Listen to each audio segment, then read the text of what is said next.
Some say that Diablo 3 is a game best played with friends. Some might even say the same about podcasts. I don't know though. In the past couple of times that I've seen my good friend Nineball do that solo show, he's been wrecking faces. But I felt bad. Circumstances and whatnot have left me rent asunder at times and not able to join my compatriot here in arms doing battle against the forces of evil, all in a podcast actually. So, decided to come on back this week. Welcome, welcome, welcome to Westmarch Workshops episode 82 with a crazy title of episode name yet to be determined. He said he would do it and he did it. Yep, that I did.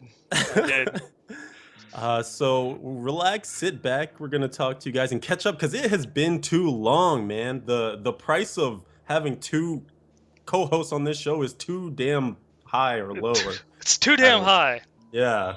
So we're lowering the prices. Everything must go except for co-hosts. They must all stay. No, they have the co-hosts have to stay.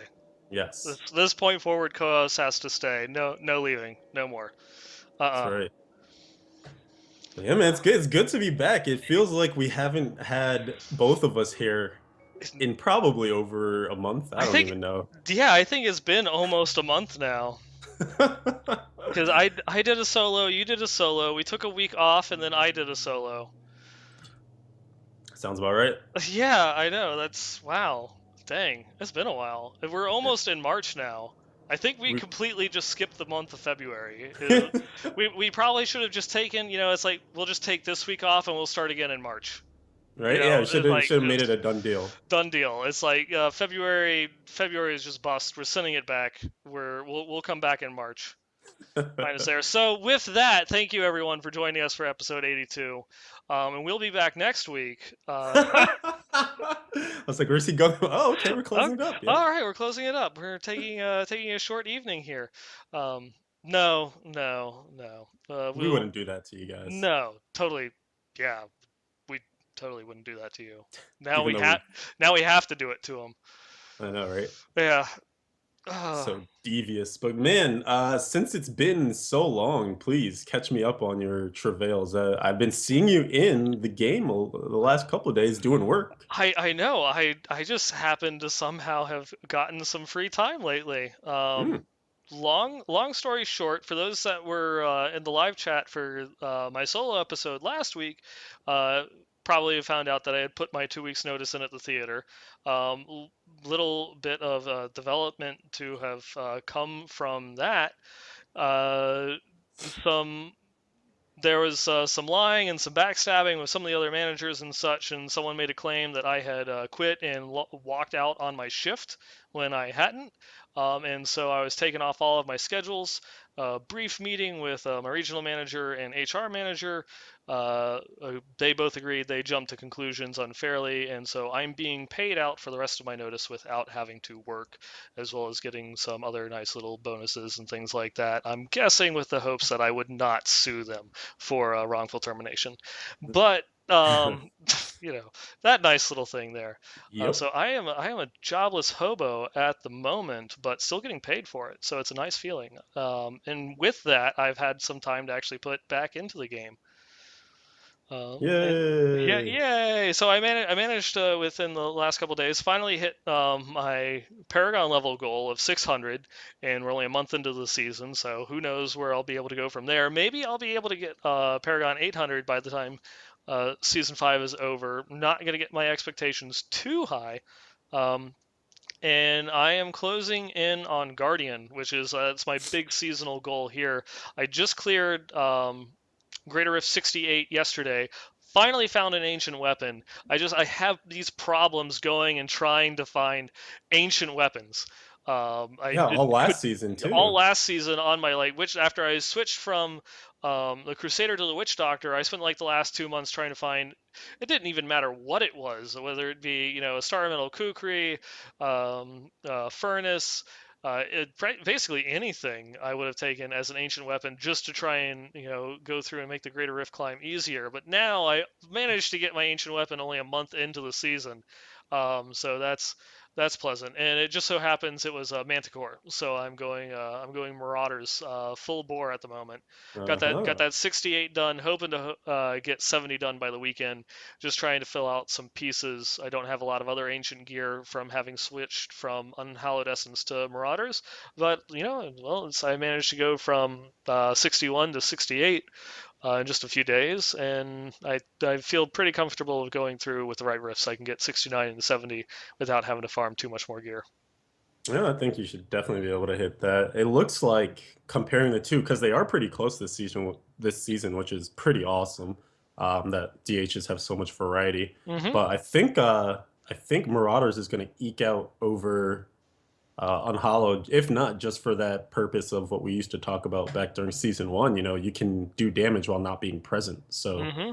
you do get that safety measure, which allows you to push up a little higher, especially in hardcore. Yeah, and the other thing that I noticed, like just with the Marauders playstyle as well, you have all of your companions. Like if it's anything that has a bunch of hallways or doorways and such, I can take on elite packs without taking like any damage besides from like thunderstorm or an arcane beam or something along those lines because the mobs just can't get through the door to me. They can't get past the companions, Oh and I yeah, they block it actually off. take up And physical space. yeah, and I have my Zoe's is only 8.5%, and that rounds up to 59 point something odd percent.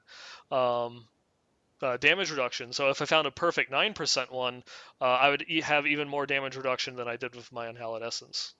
And I even saw some people cubing the cloak of the Garwolf, and at first I was like, "Why?" I was like, "What does that do?" Because I put it on myself as an experiment when I was doing Yeah. some DH stuff. Spoiler alert for my weekend gaming, Dun, but dun, dun. I was like, "It's not buffing my damage anymore, so why are they using it?" And then I realized, oh, more pets. Yeah, it's more pets. You get, I think right now it's like I'm critting for somewhere in the area of like 1 to 1.8 billion with my cluster arrows. And my wolf is, I think, critting for around like 200 million at the moment. So it adds a little bit more because it is a cleave. So if you get the enemies grouped up, he can those two extra wolves can add on some pretty decent damage. Definitely. But yeah, and also just the way that all those damage reductions work.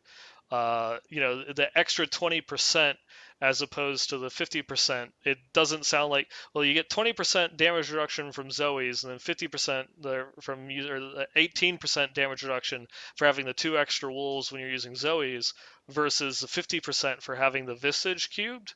But the way that like the stacking bonuses work, it comes out to almost the same amount because you're adding 20% on to a higher level of reduction as opposed to then taking 50% from what's left over. Right, like the Yeah, the way that multiplicative. yeah, the Visage is of course still more damage reduction at the end of the day, but the Garwolf is slightly more damage for a little bit less toughness. Makes sense. That's good stuff, dude. So you're setting your sights on 70, 800. So you've basically now re-established some of your goals in a way. Yeah, my goal had always been to complete Guardian, but I got the Paragon goal a lot sooner than I was expecting, and so now I can set a loftier goal. Excellent. Hmm. But you yourself, I know you have some exploits to go through and discuss here, so I will give the floor back over to you, good sir. I have to just side comment real quick. I always find it funny that turn of phrase within our realm because Hmm. it's exploits. So I feel like people are just like, "Ugh," like triggered, like, wait, what? Who's What? using exploits? What? Even though it completely has another meaning, guys, don't worry. Uh-huh. But yes, I do have some tales of craziness because I haven't been here in a while. So, besides being sick for a bit and then having limited playtime from that too, since most of that time was spent actually sleeping for once, um, Pshaw, you don't I, sleep. I know I have. Well, I at Leviathan least have doesn't to. sleep. I have to put out the feelers that I actually sleep, so people believe. Um, Doop boop bop boop uh, beep. I ended up getting to a point where I felt like my Invoker's Crusader was doing pretty solidly. I was able to farm some 70s pretty consistently around like the 7 to 8 minute mark. but I realized that I was probably going to get to a cap in my GR pushes because I got to 75, I think, which was good enough for like the mid 50s or so on the leaderboards. And I'm just like, I know that at some point it's going to have to be Legacy of Nightmare Bombardment, just because it is really dominating the boards and Hmm.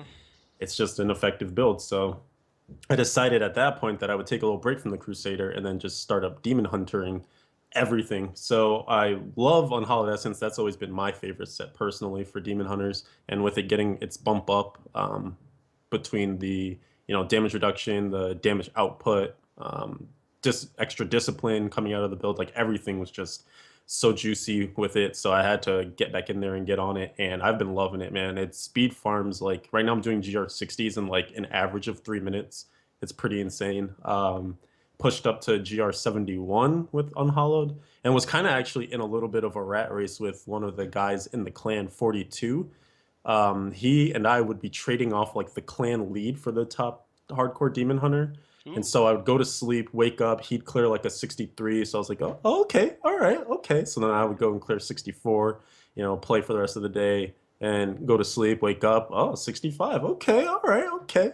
So it's been kind of cool just to experience that from an internal rather than focusing so much on the external leaderboards and stuff, just getting some of the clan camaraderie up. It's been a lot of fun.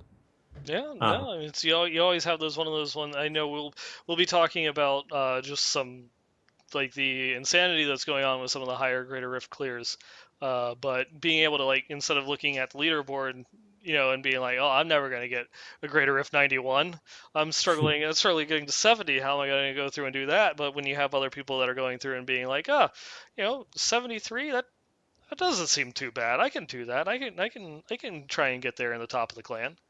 Definitely. And it feeds into kind of what we were just talking about with the whole idea of keeping goals and, resetting goals when you reach your goals that you perceive for yourself at the beginning. If you kind of look too far into the future, so like you're saying at the top of the leaderboards, people are declaring ridiculously high GRs. Sometimes seeing that can just kind of put you off altogether. So you'll just be like, I don't even know why I play because I'm never going to reach that. But if you compartmentalize it a little bit and say, like, I want to look amongst my friends list and who's got what GR clears. And you can actually, filter your leaderboards to show you that. And you can maybe start a little competition between your friends or start, again, like within the clan. So there are other ways to kind of potentially make that ceiling a little less high Hmm. and just have a little bit more fun driving yourself forward. Oh yeah, it's like whatever it is, that just makes the play experience. I guess it'd be like more refocusing back on the game instead of like the meta or Mm-hmm. whatever you'd call it. Mm-hmm. Exactly. Exactly. So outside of that, though, just been cruising along. Hit a nice landmark yesterday evening of GR of GR 1,000 1000. people. Exploits, what? uh, Paragon 1000 within the season. My overall hardcore count is over 1000 after that season 4 rollover, but never hit 1000 within a season. That was my goal last season. So pretty stoked to hit that. And, it's still, like you said, it's only like a month plus in. So the sky's the limit at this point. hmm Yeah, I mean, this it's only been a month. It's crazy to think. Yeah, it's only been a month, and I even went through and mentioned it last episode. It's like around now is when we should probably start seeing something for the next season or next patch. Because even for the small patches, they're going to do like a 2 month testing period. So we'll hopefully not kill everybody's motivation to go through and continue to try and get their seasonal goals. I want to say I've seen a lot more people play for a lot longer and put more time into this season so far. Been able to, 100% agree. yeah, been able to hold on to people, and there's still, obviously it's like you can go and look at it the one way, or it's like, oh my God, there's 2 more months, but it's like for those that still have goals with which to accomplish, it's like you've got 2 months, you have plenty of time, continue now, see if you can push higher than you expected. And also, I was remembering you saying that during the last solo show. And another thing to consider, which you were kind of putting out there as well too, is well, how much of a break do they take between seasons as well? Like if it is going to be a more substantial patch and they need a little bit more leg time to get that out, then what if they do a month between, season 5, season 6, and then that technically means they could delay having a PTR until the last, month, maybe 3 weeks of season 5. Yeah, And it's so true. that way they serve the purpose both of not potentially taking the last bit of steam out of the season, just Hmm. because a lot of people just end up getting super hype on PTR and going over there. But they also give themselves some time just to kind of decompress after the season and kind of really get the kinks out of the next patch. Yeah, and it would also kind of work out if they did a month in between seasons. That way you'd have time for 3 seasons if the 3 month period in between to get it within the full year. Oh, right, because yeah, there'd be a 4 month total time. Yeah, Yeah, that might work. I yeah. like Crazy Exploits' little tinfoil hat in the chat that we might see some kind of PTR action since Path of Exile is getting ready to put out their expansion Ascendancy on the 3rd of March.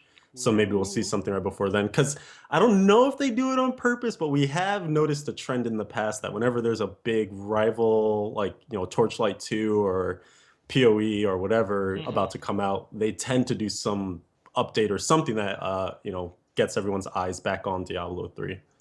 Oh, I'm sure. Yeah, that's just prudent marketing. Oh, for sure. Absolutely, right? Hmm. Like, why wouldn't you? Yep. Protect your asset. Yeah, totally, totally. Yeah. So So we'll see. yeah, we will see. I know we don't have too much to go over as far as like official news and stuff going on within the community this week. And oh my gosh, we're gonna have like an hour and a half of community feedback and items which to go over this week. We need Um, it. yeah, we I think we do. But I know there was one thing that you had put on the show notes for last week that I didn't include, but we actually did have a new article that came out that was kind of like this new, like kind of continuing on this developer insights, developer retrospective that we've been getting. You know, not just from we've been having the lightning talks being released from BlizzCon and such, but we Hmm. also kind of like get inside the heads or the minds of the developers themselves. And this time we had developer insights on set dungeons and a lot of the thought processes and origins of where this came about. That's right. Yeah, and it's mostly picking the brain of Alex Solman, who was kind of the conspirator behind this whole project when they went to do that dev jam, crazy, take your time and just come up with something awesome for the game thing that Wyatt was talking about a bit at Hmm. BlizzCon last year.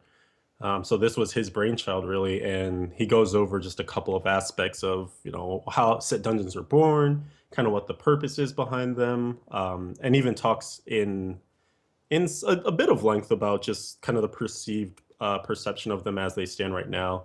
Um, the reason for multiplayer, which was something that was touched on when Wyatt was over on Cool Story Bro podcast, just the fact that the console experience had to have something to do as well Hmm. while one person's working on their set dungeon. You don't want three people just twiddling their thumbs. So it's an interesting read for sure. I thought it's well. Actually, let me ask you: what did you feel as far as the article and its tone, and then the comments below?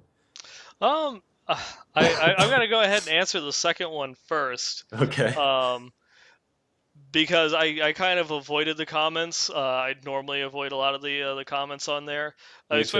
especially when it's going to be something about set dungeons, which we've already talked about. That there's been a lot of negative feedback and pushback that people aren't entirely happy with the way that the set dungeons mechanics themselves came out. Whether it's because they're somewhat forced into the season journey, so you actually have to complete them, and depending upon what your class or set it is that you've gotten, you might have a harder time than others.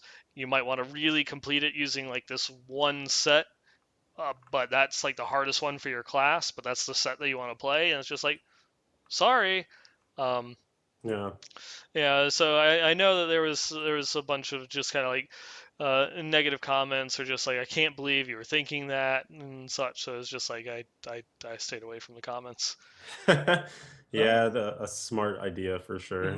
And I did thoroughly enjoy the article itself. It talked a lot about things that you know I guess we were at BlizzCon, so we heard a lot of this prior about the history of how they were developed and a lot of the thought processes that went into it, into balancing it. Like you'd already mentioned, couch co-op is the reason why set dungeons are multiplayer, where you can bring other people into your dungeon and such. Because at first it was going to be a solo situation, but then you have to look at it from all the points since they develop it as one game. Mhm. Um, but yeah, so it was one of those ones I did really enjoy. I guess I kind of knew most of the content that was in there already, because there wasn't anything that new. There's a couple like little insights of specifically why they made some decisions, but yeah, it was nice. It's always, we especially here we always love trying to get into the heads of the developers, and this is a great piece that gets you inside the head of a developer. Definitely agree. So yeah, like you were saying, we knew a decent amount of this just from being insidery, like we like to believe that we are. Um, but the one thing I have to say, the one thing that bugs me about this write-up Hmm. is when Alex is talking at the end, about like some of the more successful set dungeons. And I have my own personal set of ones that I would pick out and say like it was done really well. For instance, I think the Nat set one was of the ones I've completed anyways, because I've only done Demon Hunter, Crusader, and Barb. Hmm. I thought Nats was done exceedingly well. Like it actually promoted the play style that you would use when you actually have that set on. I Hmm. thought that for the most part, the generic sets are the ones that, seem to complete the fantasy the best because you could do anything you really wanted. Like for the IK set, for instance, like you just need to keep Wrath of the Berserker on, which is something that you do whenever you play any of the builds in that set anyway, and just kill stuff in Wrath of the Berserker. So it made sense to me to have those work the way they did, but he used Wrath of the Wastes as his example, and that has by far been one of the most hated set dungeons. Like categorically across social media, Hmm. across like anywhere that people are voicing their opinions, tons of people are saying how much they dislike it. And I don't know, I just thought that that was like, taking a little stick and poking it into the hornet's nest of, hey, I think this one worked out really well, what do you guys think, right? Yep. Should you would you like to read his actual comments that he made for that, or should I? If you got it up, go. Yeah. Actually, I just have it here too. Yeah, go for it though. Okay, it's on the other end of the spectrum. The barbarian set dungeons came naturally. Wrath of the Waste was considered one of the best examples, and not because it's touted as one of the most difficult. Its objectives really get at the heart of what the set is all about, which was the goal of every set. With the objectives that encourage you to consider aspects like crowd management and utilizing Whirlwind to avoid taking damage as much as dealing it, it encourages a unique experience and highlights the playing the game differently. That approach to objectives would become the expectation for other dungeons. And that So I go guess ahead. that also goes to tie into like some of the comments that he made at the beginning of the article, because he wanted, with one of the ideas or the intentions of set dungeons from the beginning was to change the way that you played the game, that it was something instead of like the endless grind or whatever, it would be something that had set goals that you could have a measurable level of progress to. Hmm. It's that way it's something that you could go back and see, what could I have done better in order to complete these mastery bonuses, or something like that. It's like kind of like giving you something else to do outside of the norm. Which, yeah, and that's awesome, right? But I do not think that Wrath of the Waste did that at all. Like, one of the best examples for Barbs would be Might of the Earth, because a lot of people will probably complain that it's a rather difficult one, but I think it's one that's difficult in the right amount. It's a rewarding kind of difficult because Hmm. the whole idea in that one is you need to freeze enemies under earthquake for, or keep enemies frozen for a certain amount of time, or keep a chain of frozen enemies dying basically. And so that obviously is shunting you towards a certain rune of your earthquake, which is one of the only ways you can freeze stuff as a bard. Hmm. So then you're like, okay, you're actually actively looking at your skills that you're going to implement within the set to say, all right, how do I achieve that objective? And then they have another objective where you have to use a certain combo. I believe it's like ground stomp and then earthquake and then leap, or some order of those things on all the elites in the set dungeon. And that is rather difficult to do because if you come across like one elite right after you've just used the combo on another, obviously you're dealing with cooldowns. So it's going to be difficult to keep that combo going if you don't have the right amount of cooldown reduction. But there are so many ways between like the cube and what you wear as your ancillary pieces that you can actually get that done. So I think that's one of the ones where you keep going back to the drawing board because you have the potential to fail is rather high, but the potential to get better at it every time you do it also increases as well. So it's the kind of thing where like practice makes perfect. You keep Mhm. going back to the drawing board to refine your build. Whereas there's nothing to practice in Wrath of the Waste from taking physical damage. Like, first of all, I would highly contend that no one is using Whirlwind in order to avoid damage. Like, yes, it's a high mobility skill, but I Mhm. don't think when anyone's playing Wrath of the Waste, they're like, oh man, I'm dodging so many attacks right now. Like no one's Dodge, thinking that. dodge, block, block, block. Right? Like one of the main things that people were satisfied about with the set was the fact that you got a damage reduction when you were whirlwinding. So if anything, you felt okay to take hits because you knew that you would be less Mhm. vulnerable while whirlwinding. So I don't know. That's the thing where it's like one errant hit, one trap, because it's in the Ruins of Sescheron map. So Mhm. one errant, swinging of a blade, one mob that you just don't see that, you whirlwind into a room before the mobs like fully show up on screen. Mhm. Something pokes you and your whole set dungeon is over. The I don't know. dreaded doorways. Yeah, that to me, that's an unfair mechanic of trying to still get the rens and all that stuff, still trying to do things that are obviously inherent to the set. But to me, that part just, I don't know, it comes out of nowhere really. And Mhm. it seemed, and if you recall, I know, sorry, I'm like on my soapbox a little bit, but this to me, I was just like, oh no, don't use that example. If you recall, during the PTR, there were a bunch of Demon Hunter set dungeons where the objective was don't take any damage. Mhm. One of the ones that's still in the game that people are still a little bummed out about is in the Marauder set. You have to not take any melee damage, I believe, and Mhm. then you have the rock worms that can pop up underneath you. But Yeah. what it does though is it forces you to keep It- moving, which is something that you often want to do as a demon hunter anyway, because it's less about like mitigating damage and more just not taking any damage to begin, pardon, to begin with, right? Mhm. So, you're going to be vaulting a lot, you're going to be smoke screening a lot, whatever your discipline skill of choice to get out of dodges. It makes sense in there. But then even some of the other set dungeons where they had that requirement of not taking any damage at all, they got rid of it. Yeah. So why Well, didn't that happen for Wrath of the Waves? who knows? Who knows? Alex knows. Yeah, Yeah. I'd love more on that. Just because I don't know, it's just weird that if it were egregious enough to be removed from most all other set dungeons, why did it not?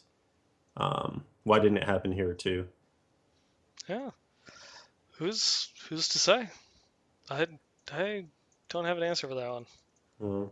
Overall, though, I like to balance the negative with the positive, and overall, I do think that the goal of set dungeons was accomplished. It is another way to get more bang for your buck in a way out of the game. Mhm. It is something that you gear a little differently for. For the most part, it's usually getting rid of a lot of damage, so you can complete the objectives and manipulate the set dungeon a little bit better. But it is kind of nice to just sometimes you're in the grind and you're not finding any gear at all. You're not appreciably getting any experience for whatever GRs you're grinding. So, that night you're just like, all right, I'm gonna try and, beat my head against the wall on the Unhallowed Essence set dungeon for a little bit. Yeah, that one was just super annoying because it's like, oh, what are my spider spawns? Am I gonna have to sit here for 5 seconds waiting for them to walk over so I can get them to group up enough? Or that one was just annoying. And then So you have to weigh the time benefit too. It's like, okay, they finally grouped up, but did I waste too much time to where I won't even be able to kill everything in here now? I remember one time that I had failed that. It was just waiting for them to go through, group up, and then I go through, and I found the six other packs that were all grouped up perfectly. And of course, I timed out on that one, just because normally it's like, no, I'll normally only run into like six or seven instances where they're like grouped up properly, or I'll miss one and then have to reset. And it's just, so annoying, It's killer. so annoying. That one's a bit of an RNG fest for sure. Yeah, it's like it's not hard. Yeah, It's no, just no, annoying. yeah. I do wonder because at some point, they are all beatable solo, and I guess it's worth noting, like we started out talking, you can bring friends in, and if your friends are nice to you, they without ruining your objectives, they can actually make set dungeons a lot easier to master. But I wonder at some point, everyone's going to figure out a guide or a way to get all their dungeons done. Hmm. What happens to that content? This is something that I was talking about with Monstrous when he was on. Um, there's room there for them to do something with this to potentially make it repeatable or to use the skeleton of it to create new content that could filter into the game. Yeah, because I can imagine that this, a lot of this comes from stuff that we had seen in the game code, like a year ago with Cursed Realms. Hmm. Yeah. Um, that I'm sure that this, probably is taking pieces from that, but there's still a lot of those things in like the Cursed Realms that we might be able to see or come in that are like a class neutral kind of, like I don't know what to call it. Let's say set dungeon, just for the sake of understanding, but just something that's neutral that could be done. Or heck, you could have a set dungeon for black thorns or something. I don't know. Like That'd be stand, cool. but stand in the molten for at least 3 minutes, or something along those lines. I Right. don't know what they would go into about that. You could easily do like a Legacy of Nightmares set, although I guess there's not really much that you can do that mechanics wise Right. across all classes. But I mean, it could be yeah, something like, Ashira's, you get your mhm. followers out, like have your followers kill a certain amount of enemies or something. Yeah, very true. Yeah. So there Yeah. are some interesting like crafted sets and stuff could get some interesting goals behind. So yeah, neutral one sounds kind of Yeah, cool. or even just bringing in Cursed Realms that doesn't require it to be a set dungeon, but just is a different type of test for your character. Hmm. Or yeah, even so like the Black Thorns gives you immunity to some affixes, but not all. So what if it's, you have to hit all of the affixes that you're not immune that you're immune to, but dodge all the ones that you're not immune to. So remember there was that one where it's like you have to dodge all the arcane beams or something like that. It Yes. could potentially play in, that is just spitballing. It's probably a terrible idea, but it could be something cool mechanics wise. Yeah. And set dungeons themselves kind of came out of nowhere. It wasn't something that we were particularly expecting. I can only imagine what it is that they might be, working on, or what templates they might be creating. They might be creating new sets, which Hmm, will then become new set dungeons. right. Or even Miss Cheetah's idea of mixing sets, because there are some builds out there that utilize 6 piece of IK, 4 piece of Raycore or something to that effect. So that could be the at that point when you start doing permutations, like you get almost a limitless amount. Oh yeah. That sounds like a lot of development time. For That sure, for definitely sure. does. But I mean, if it's something they commit to, if Fun. it's a feature that's now in the game, you got to imagine that the inner workings of it behind the scenes are there. It's just now the ideas would have to come through Yeah. because you're still using maps that are recycled. You're still using mobs that are recycled. Mm-hmm. Unhallowed Marauders. Hmm. That would, it's something along the lines of, it's like you have to generate a certain amount of hatred using your generators to do something with your spenders. I don't know. Whatever. Could the Throw, sky's the limit? throwing. I'm just throwing ideas out there. I'm not paid to do this. Yeah, that's what the devs are there for, right? Exactly. Hmm. But yeah, it's like I was trying to say overall, I think set dungeons are definitely good. I think that they're a good idea. They probably just need a bit more iteration. And I think that's going to be interesting because there will be people who got their wings like when set dungeons first came out, and some of them were a little more difficult than others. And then there's going to be that time where potentially they nerf in quotes Wrath of the Waste or change the objectives or whatever. And I wonder if there will be that line that's drawn, like I cleared Inferno back before, patch whatever that made it super easy and I did it after and blah blah blah. Mm-hmm. That internal line that gets drawn within the community. Yeah. Well, I killed Diablo before the nerf. Blah blah blah. Mm-hmm. Good I guess times. we'll Times. see. Yeah. Which, by the way, I did kill Diablo before the Inferno nerf with my wizard after the nerf to Force of Will. Just throwing it out there. We got a badass here, guys. Yeah, just had to say for for argument's po- sake, of for course. posterity. Yeah. Exactly, exactly. Um, yeah. I guess probably the biggest thing to come out of these past couple of weeks is just some of the comments on Taeguk. This has been Yes. something that we have been complaining about when we last actually did a show with one another. About just how much of a pain it is to try and keep the stacks up and just having to always go through and like you're like multi-shotting or cluster using cluster arrow into absolutely nothing and Hmm. you're just having to constantly do that uh, just to keep your stacks up, and you've been great. You've kept your 80 plus stacks the entire time, and then you hit a loading screen that's just half a second too long, and then everything drops and you start back over from square one. Crazy. And it takes forever in a day because there's like a second and a half like cooldown in it where you can't actually like regain the stack, or like half second or 1 second cooldown. So if you're using a skill that attacks a lot, then it's you can't you're only gaining that stack, whereas even though you're attacking like 3 times a second, you're only gaining it once a second. Hmm. Yeah, I mean, imagine it would be the equivalent of imagine if every time you changed a floor in a GR, you just dropped all your buffs. So, like, if you had a power pylon that spawned right at, the entrance to level two, you took that power pylon, you went to level two, and it's like, oh, okay, sorry, that's gone Mm-hmm. now.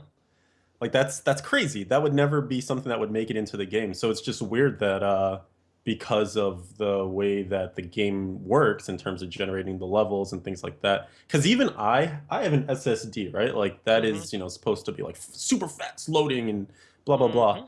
Mm-hmm. I have more than 3 second loading screens even still. And Mm-hmm. so I don't believe that there's anyone really out there that isn't in peril of losing Taeguk between levels, and even just even if that's something that gets addressed, there still is that whole idea, like you were saying, of having to spam the skill into some nether of no monsters Mm-hmm. just to keep that thing going. It's a weird. It kind of honestly reminds me of when Hexing Pants first came out and everyone was trying to put it into everything, even if it was a build that didn't move. Because that was, I know I'm kind of spoiling one of the future points, but one of the main purposes of Taeguk was to work with a lot of the channeling skills. So something Mm-hmm. like Whirlwind, something like Strafe, it was supposed to buff those up. But a lot of people want to put them into builds that don't actually channel anything really.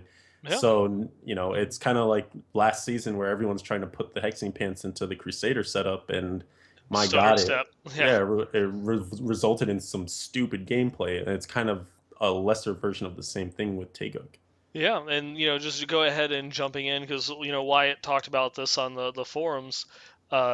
Specifically, he said that when Taeguk was originally created, as you just mentioned, it was made for like Strafe and Whirlwind, and Tempest Rush and such.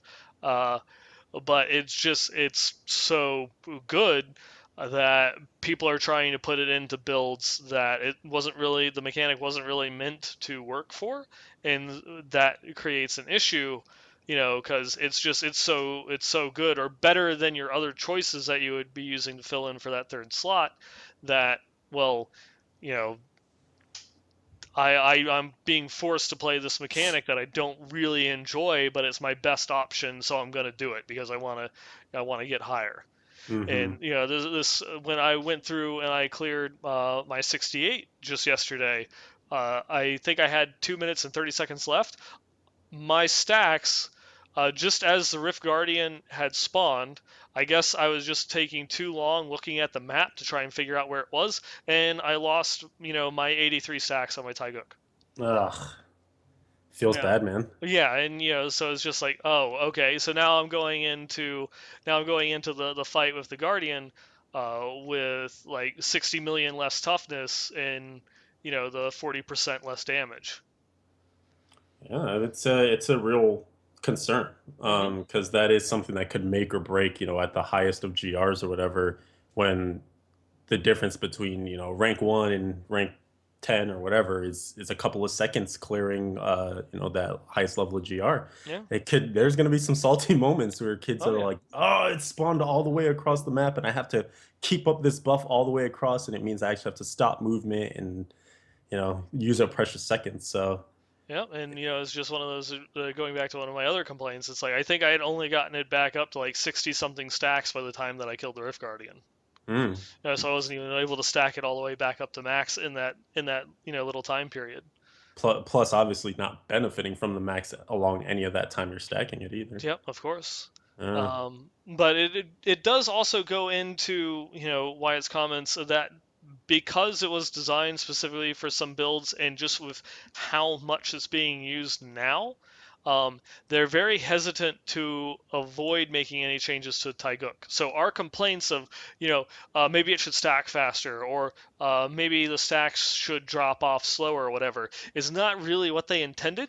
So it's not like they want to go through and begin to buff Taiguk um, to match yeah, these play styles that it wasn't really intended for, and then it would just make it even stronger than it already is in those instances. And like kind of like just further solidify its choice. It's like this is a really good choice. It's just a very difficult mechanic to do. We don't want to just make that the go-to where it's like, oh, we'll just make Taiguk easier so that way it's the easy third choice as opposed to being, well, do I use Taiguk or do I use like um, Bane of the Stricken or Bane of the Powerful just because I don't want to deal with having to maintain stacks. exactly. You want to maintain its niche rather than make it ubiquitous. Yeah. If it becomes too easily slotted into any builds, then what build does it actually have a true home in at that point? And if they do make any changes, it will more than likely be towards adjusting it to fit more in the channeled skill area with its original intention. But they would also definitely try to provide comparable alternatives, or buff to some other legendary gems for the like builds that it's become um, important to, or like a pinnacle of, such as, Marauders or, Hammer of the Ancients or some other builds that are making really good use of it. It just is an annoying mechanic to use. hmm It makes me curious because this is really a season where you could say there were no legendary gems introduced because the one that we got was specifically for Thorns. Yeah, it was only Um, for Invokers. Exactly. So that is literally benefiting. I mean, you could potentially have like a Thorns Barb, but let's be real. It's mostly just for that Crusader setup. So it's really a super niche legendary gem. So you could kind of say it was one season of no new introduction of legendary gems, just, for the purpose of the example here. So it kind of almost stands to reason that maybe the next patch just gives us, they drop three new good ones on us, and that could really Hmm. mix things up because they could be cooking some that they had in the back of their pocket, didn't put in this patch. Also, just patch development time in general, 2.5 could have had one or two. So I would love to just see kind of like three strong gems, and maybe one is a niche gem for I don't know what they would want to support, because they're definitely throwing more niche things like the mantle channeling shoulders or Hmm. all sorts of things that support different play styles. But it'd be interesting to see them kind of push something. I don't know if it would be another defensive gem because that was another one of the points too, right? Was Yeah. Wyatt did actually follow up a couple days ago with more points that he wanted to add in, and like kind of like as following up to address things. mhm. So And one that of the was, yeah, and that was the survivability aspect of it was one that he definitely wanted to address. and I wonder because it's getting to that point where I mean we kind of talked about this right at the beginning of the season Hmm. where this is the season of power creep and Flux is calling it power leap, which I really liked. It's far and away one of the most powerful seasons that we've had for DPS output. But to some degree, unless you have very certain particulars in your build that you can utilize something like an Aquila Cuirass or a Justice Lantern Hmm. or any of the ones that kind of they've introduced with these flat, percent damage reductions, there really isn't a way to keep up your survivability with the amount of DPS you can output. So you potentially could have the DPS output for, Greater Rift 100, but your survivability can at max only get up to 90 or something, and then Mm-hmm. after that you're kind of working on gimmicky mechanics like Parthen's defender, something that's not reliably defensive up for Mm-hmm. you all the time. But So something that will somehow give you that little bit of boost to kind of edge it up, and you just hope and pray for decent RNG on what you're getting hit by. exactly, exactly. So it kind of stands to reason that we could do with maybe that is the next big thing, right? Like we Mm-hmm. have powerful gems, we have Bane of the Trapped, we have Bane of the Stricken for boss kills and things like that. Maybe the next real big thing is just a big defensive gem. Like I know we have Esoteric and we have Mutilation Guard, Mm-hmm. kind of handle the two sides of things between non-physical and then melee damage. But I mean, what if there was honestly just a gem that gave you damage reduction straight Yeah. up? I actually wanted to take us back. I want to say 2.5 months ago, maybe 3 months ago, we were talking about legendary gems and about how we were surprised because back in season four, you know, we had prior to that, going even further back, like a year or so ago, we were talking about how there was like no place in the game for defensive legendary gems, and then a couple of months later, it's like, oh well, we were wrong. That obviously there is a very strong place for defensive gems, and like season four, everyone was like, oh, you got to use at least like a mutilation guard, an esoteric, or a wildebeest gizzard, Hmm. something. Everyone was using like two offensive, one defensive gem in order to go through make those leaps up there. Um, but then now, I mean, like going through and looking at a bunch of builds, you're seeing the quote unquote defensive gem for a lot of builds now is Taiguk, which is also an offensive skill, or it's an Right. offensive gem that gives you a little bit of survivability. Nothing compared to like Esoteric or Mutilation Guard, but it's giving you a lot of damage and a little bit of survivability to go along with it. So we've kind of seen, and just like from one season to the next, that a lot of builds are dropping their defensive gems for more damage. Specifically, like in your example, I can just not get hit, or Hmm. I can kill so quickly that I'll take the couple reses, for softcore, that extra timer, because it's not worth it what I can get for the damage output by having a third offensive gem. Than having the defensive gem, because if it's only going to cost me the difference between like two deaths, that's like, You 15 take that. seconds, 10 Yeah. seconds. So whatever. I can clear more than that, for going back on it. So I wonder as we go if they don't make any changes or adjustments to damage or mob health like they did this season. When we go into season six, will we see it go back where we'll have a little bit of a power creep in terms of damage, and we'll be getting to such a high level that, oh well, I guess I kind of have to go back to using defensive gems again, Hmm. or like kind of taking some of these comments out of order, because Wyatt wanted to address four things in particular, and the fourth one is, Taiguk is used a lot for survivability as much as it is damage. If they adjust Taiguk or make it Taiguk channeled only, they'd have to make sure that that survivability is still available to other classes or builds that had become dependent upon that. And whether that means increasing defensive bonuses on other gyms, or this is what I found was interesting, just a reduction of monster damage at higher, greater rift levels across the board, No. which would, not only be, kind of like keep it similar for those ones that were dependent upon Taiguk, but anyone that wasn't using it all of a sudden got a huge buff. Hmm. Hmm. It's a fickle beast because there are definitely a few ways to tackle it. Like he's saying, make it channeled only, but then, like you mentioned, point four, you run into issues where now you're depriving people of survivability. If you make it channeled only, then obviously it gets back to the heart of what the gem was originally put there for, Mm-hmm. but you have to provide kind of surrogates to heal the wounds of losing that gem for the builds that were really dependent upon it.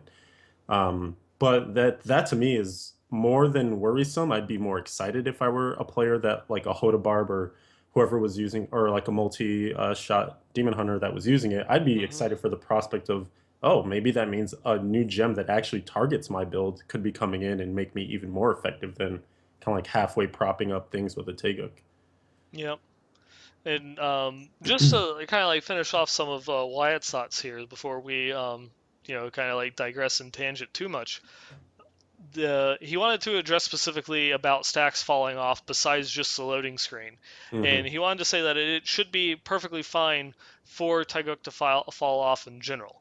Whether it's you're going through and picking up a bunch of stuff because you just killed a gelatinous sire, you're whispering to a friend, or you just just like misclick or whatever and don't do it. And wanted to say, maybe if Taiguk stacked faster, it wouldn't be as big of a deal in case those stacks fell off. Or then also just some other suggestions that were heard that Taiguk has actually like a maximum number of stacks, but then your damage per stack scales instead. Mm. So Taiguk will basically, it will always have stacks like 0 to 20, and then your ranking, your the rank up that you get from it is how much damage or how much armor percentage you're getting from each one of those stacks.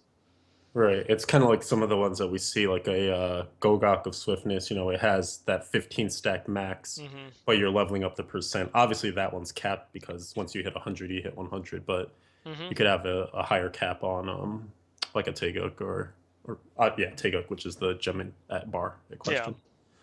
Um, oh, go ahead. Mhm. Sorry. And then the other thing is, or like going back to like the channeled only, it reaches max stacks in 3 seconds, but then as soon as you're done channeling, it drops off. It'd be interesting. That would Yeah. kind of be. I'm just imagining like how that would benefit you. Because when would you? Oh, okay. I'm getting it. I'm getting it. As So it's kind going of back, this. re-solidifying it as like a channeled only skill. And this is kind of like, okay, I'm picking up items. Like you mentioned the samples earlier, like I'm talking to a friend or something. Because I know there definitely are some like times where I'm in a GR or some GRs in general you want to concentrate in, but there are times where you're just, you're farming and you have these things that are kind of on a timer. You have like you just picked up a shrine or whatever, Hmm. and maybe you're playing in a party where you can't pause, so that means that messages are just going ignored. And I know I'm such a bad culprit of this where someone sends me a message, I read it, but I'm in the middle of like a rift. So I do the rift and And then then I you go to never town. reply. Yeah. And then I just like, I seem like an asshole. I promise I'm not. But I just forgot that message is no longer on my screen because like 18, like you encountered and you killed an elite have pushed it way up, right?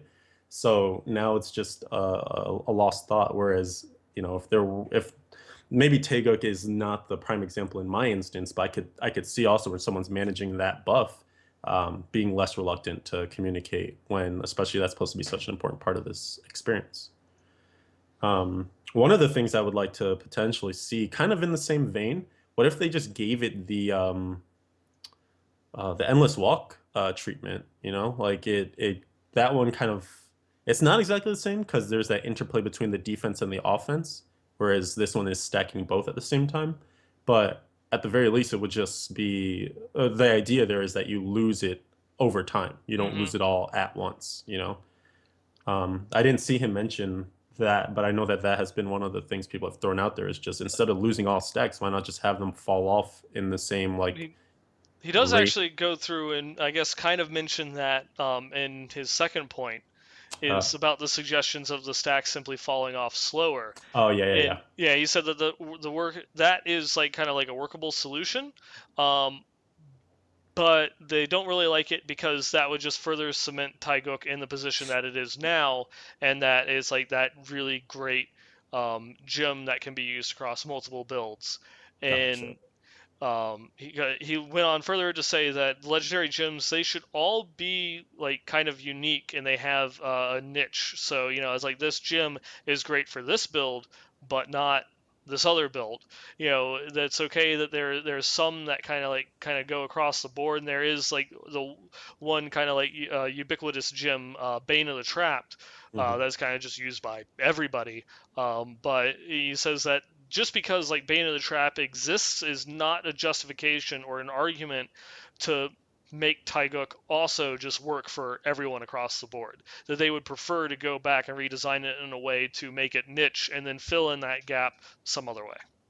All right. All right. Yeah, it'll be. It does seem like the lead fix is really to just go the channeling only route and then present some newer gems for people who lose it because of that Hmm. solution. So I'm excited to see. I obviously always love the idea of more new, exciting things. So More curious. content, Yes, faster please. content.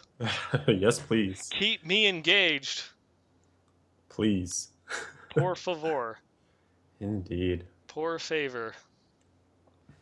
Um, with that, I guess we'll kind of be getting into the community section here in a little bit. Is there, besides the Greater Rift chart, which I'll go through and show here next, was there anything else that you want to talk about? Any other news or topics that came up that caught your eye? No, that was the only one that I neglected to throw on the notes, but you so adeptly picked it up. I knew that you had just missed it. I got you. I got you. That's why we work so well together. I know. Um, I guess one other thing, not so much Diablo related, but definitely Diablo related. Zool the Necromancer is coming to Heroes of the Storm next week. It has been confirmed that he will be in next week's patch. There it is. Yeah. Necromancers for everyone. So I will be playing Heroes of the Storm again, starting next week, which I guess would be they've been patching, I think, more so on the second on Wednesdays for Heroes. So starting the second, I'll be playing some Heroes of the Storm. So I guess we won't be having an episode next week. I was just gonna say, sir, am I gonna get like a text like, "Oh man, dude, my My internet power's out." Power's out. My internet cut out. A funny story. We were having this conversation earlier. There was like this massive like thunderstorm system that went through my area, and I was scared that the internet wouldn't hold up. But thankfully, it passed by the time we went to record the show. So I did actually get to record an episode tonight instead of having Steven to go through and do a solo episode on his own. Um, Background Someday. spoilers, something like that. I don't know. Spoilers behind the scenes. Yep. So yes, we are finally getting the Necromancer as a playable character, just in the wrong game. I'm sorry. Not sorry. Sorry, not sorry. Yep. That's all right. Just diversify your collection. It's a free game anyway. Exactly. Exactly.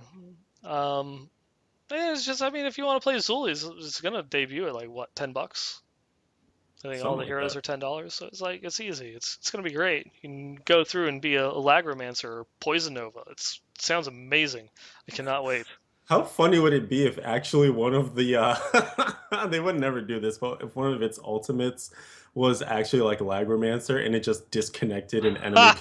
player, put them That back would in the be base. that would be beautiful. I would love it. Oh, it'd be too funny. Uh, Shout outs to D2. yeah. So next, we have a little lovely graphic here from Lala that she wanted to go through and show that she went and put together. And this one is like the average Greater Rift clears, showing the difference between hardcore and softcore.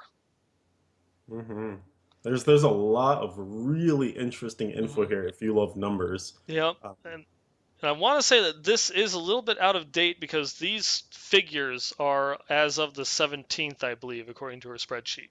yes, yes, yeah. People have pushed much higher as of late. Uh, pardon me. As of late, so there definitely is some.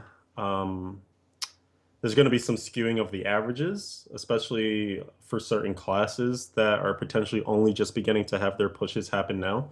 And I think the most important thing, though, is going to be when we look at this at the end of the season, if we get another like comparison and see how much the averages shift, because that can kind of let you know, you'd be able to gauge potentially class popularity, Hmm. but also just like who was hiding in what classes. Like if, Demon Hunters suddenly spike up, but Crusaders don't respond as similarly, then you can say like, oh, everyone was leveling gems on their Crusader, and then they took them to Demon Hunter. You can make certain assumptions, perhaps. Hmm. But I really like. She also gave us the core of all this info, so like everything that she aggregated in terms of when she was looking at the boards, where all the different distributions laid. And what really struck me was what the minimum was just to make the board across different classes. Yeah, And and one of the other things that this that I would like to point out about how these figures, before we start talking about them too much, how these figures came about. This is aggregated totals from the top 1,000 of each class, respectively, for softcore, which is the blue line, and hardcore, which is the red line. So you take the spread of where people in the top 1,000 have gotten their what highest greater rift that they've achieved for those top 1,000 ranks, and then that's averaged out to go through and put it up there. Obviously, the ones that have the highest clears, for those that are listening, your top two are Crusaders in the lead, followed closely there by Wizards.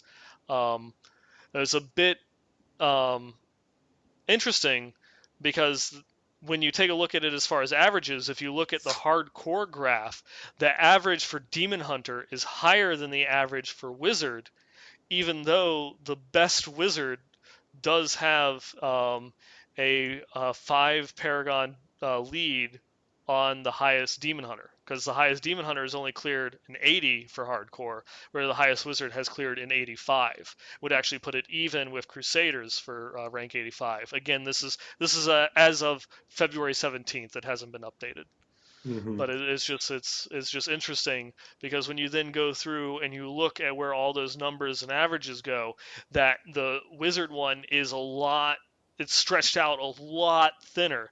There are people on the hardcore wizard board that still qualify for the top 1000 at greater rift 62, whereas the cutoff for demon hunters was 66. That's so fascinating, right? Like it's telling you something, and it's hard to pick out exactly what factors into why the numbers look the way they do. Hmm.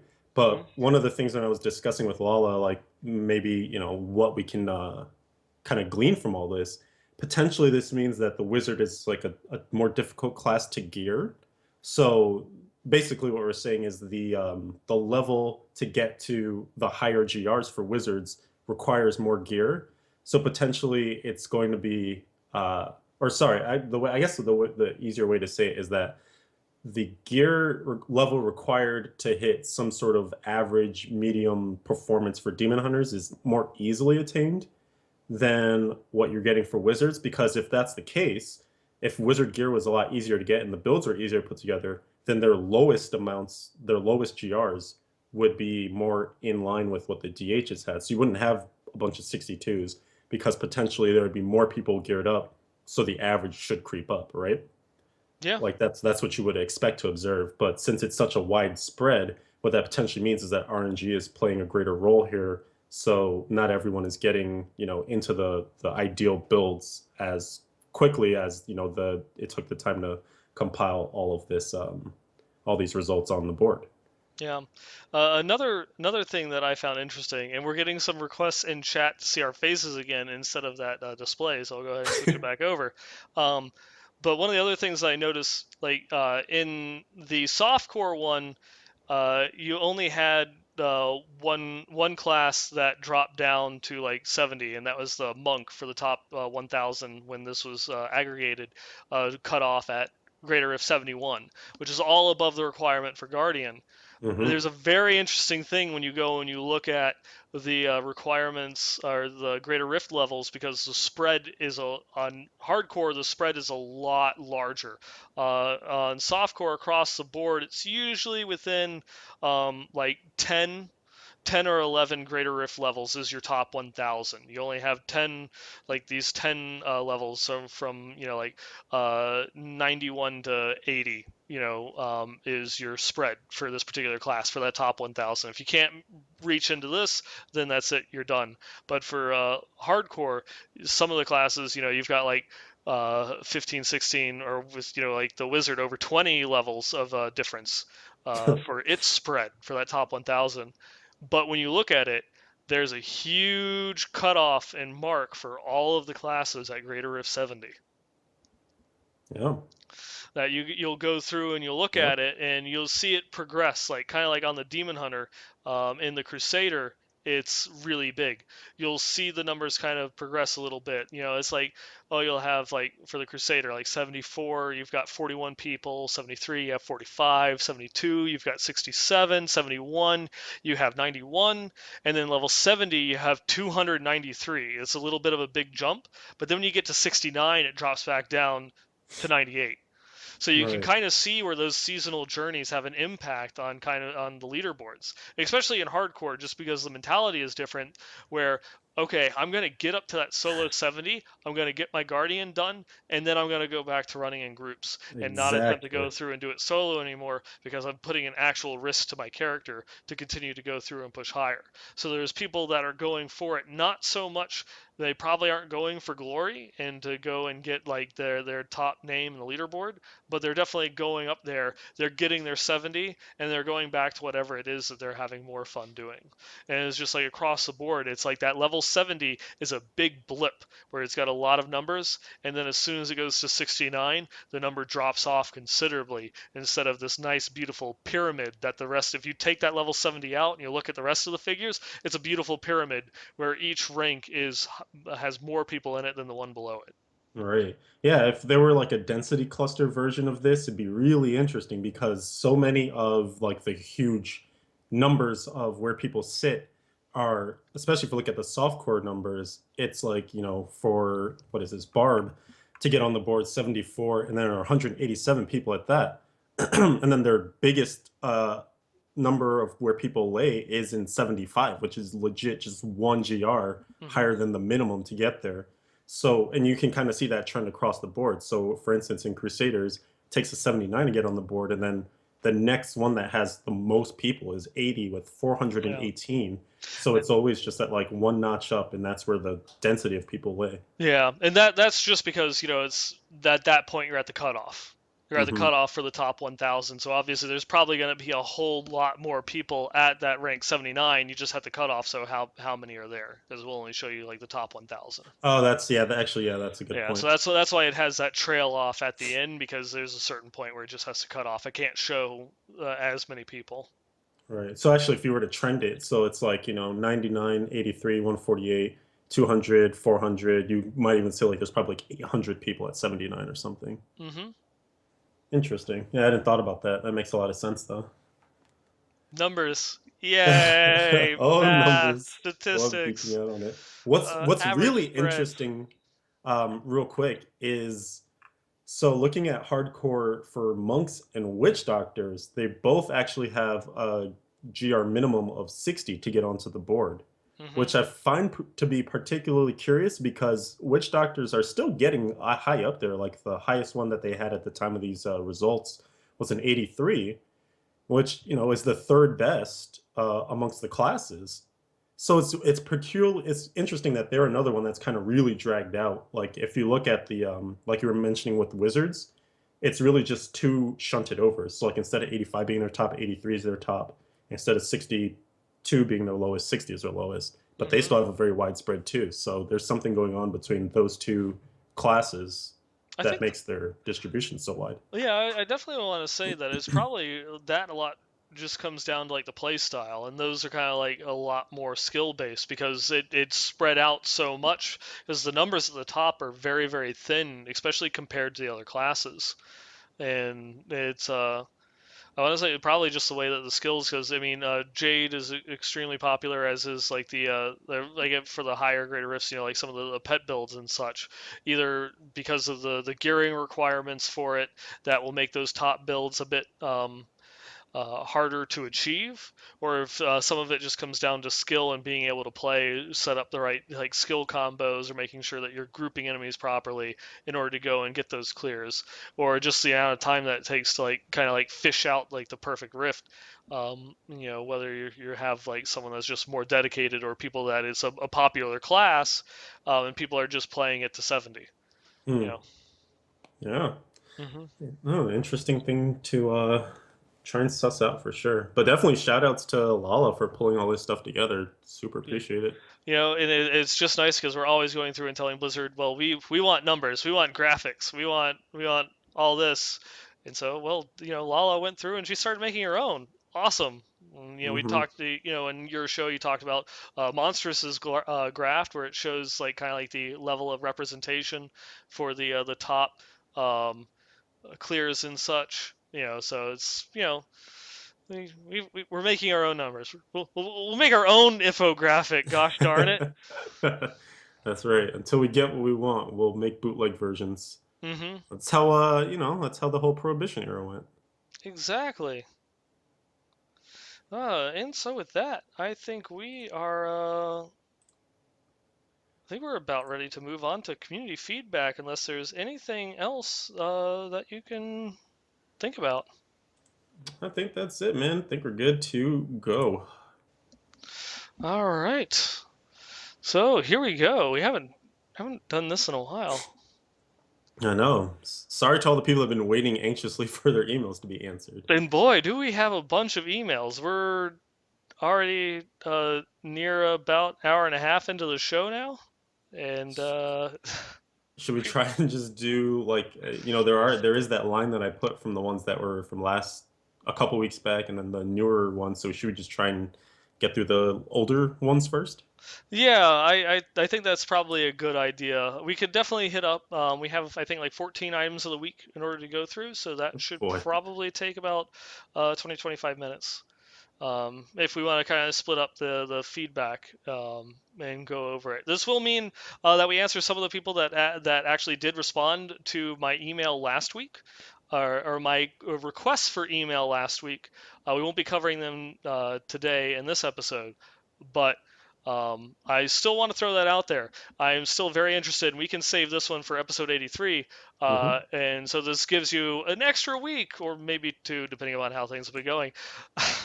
The way our luck is. Right. It gives you some extra time to go and send us an email and give us your feedback on where are you at with your seasonal goals. Have you met your seasonal goals? Are you revising them, setting them higher, setting them lower? Are you worried about going through and hitting it?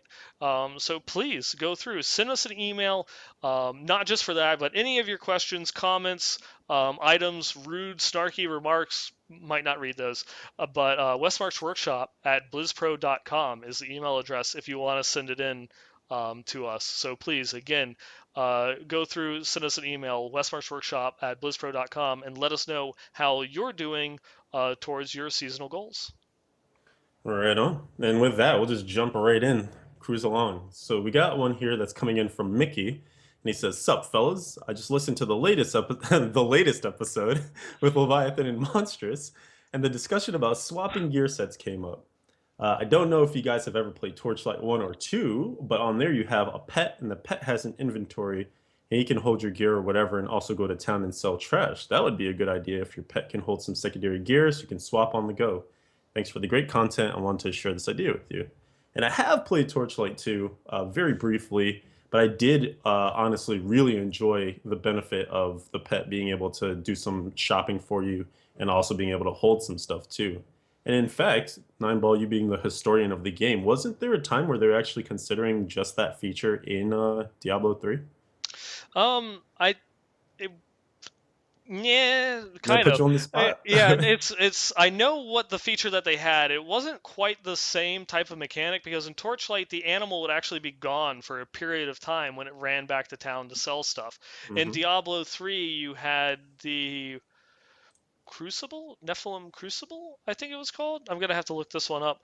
But you did actually have a thing that you found and carried on you that you could drop items into and convert it into gold.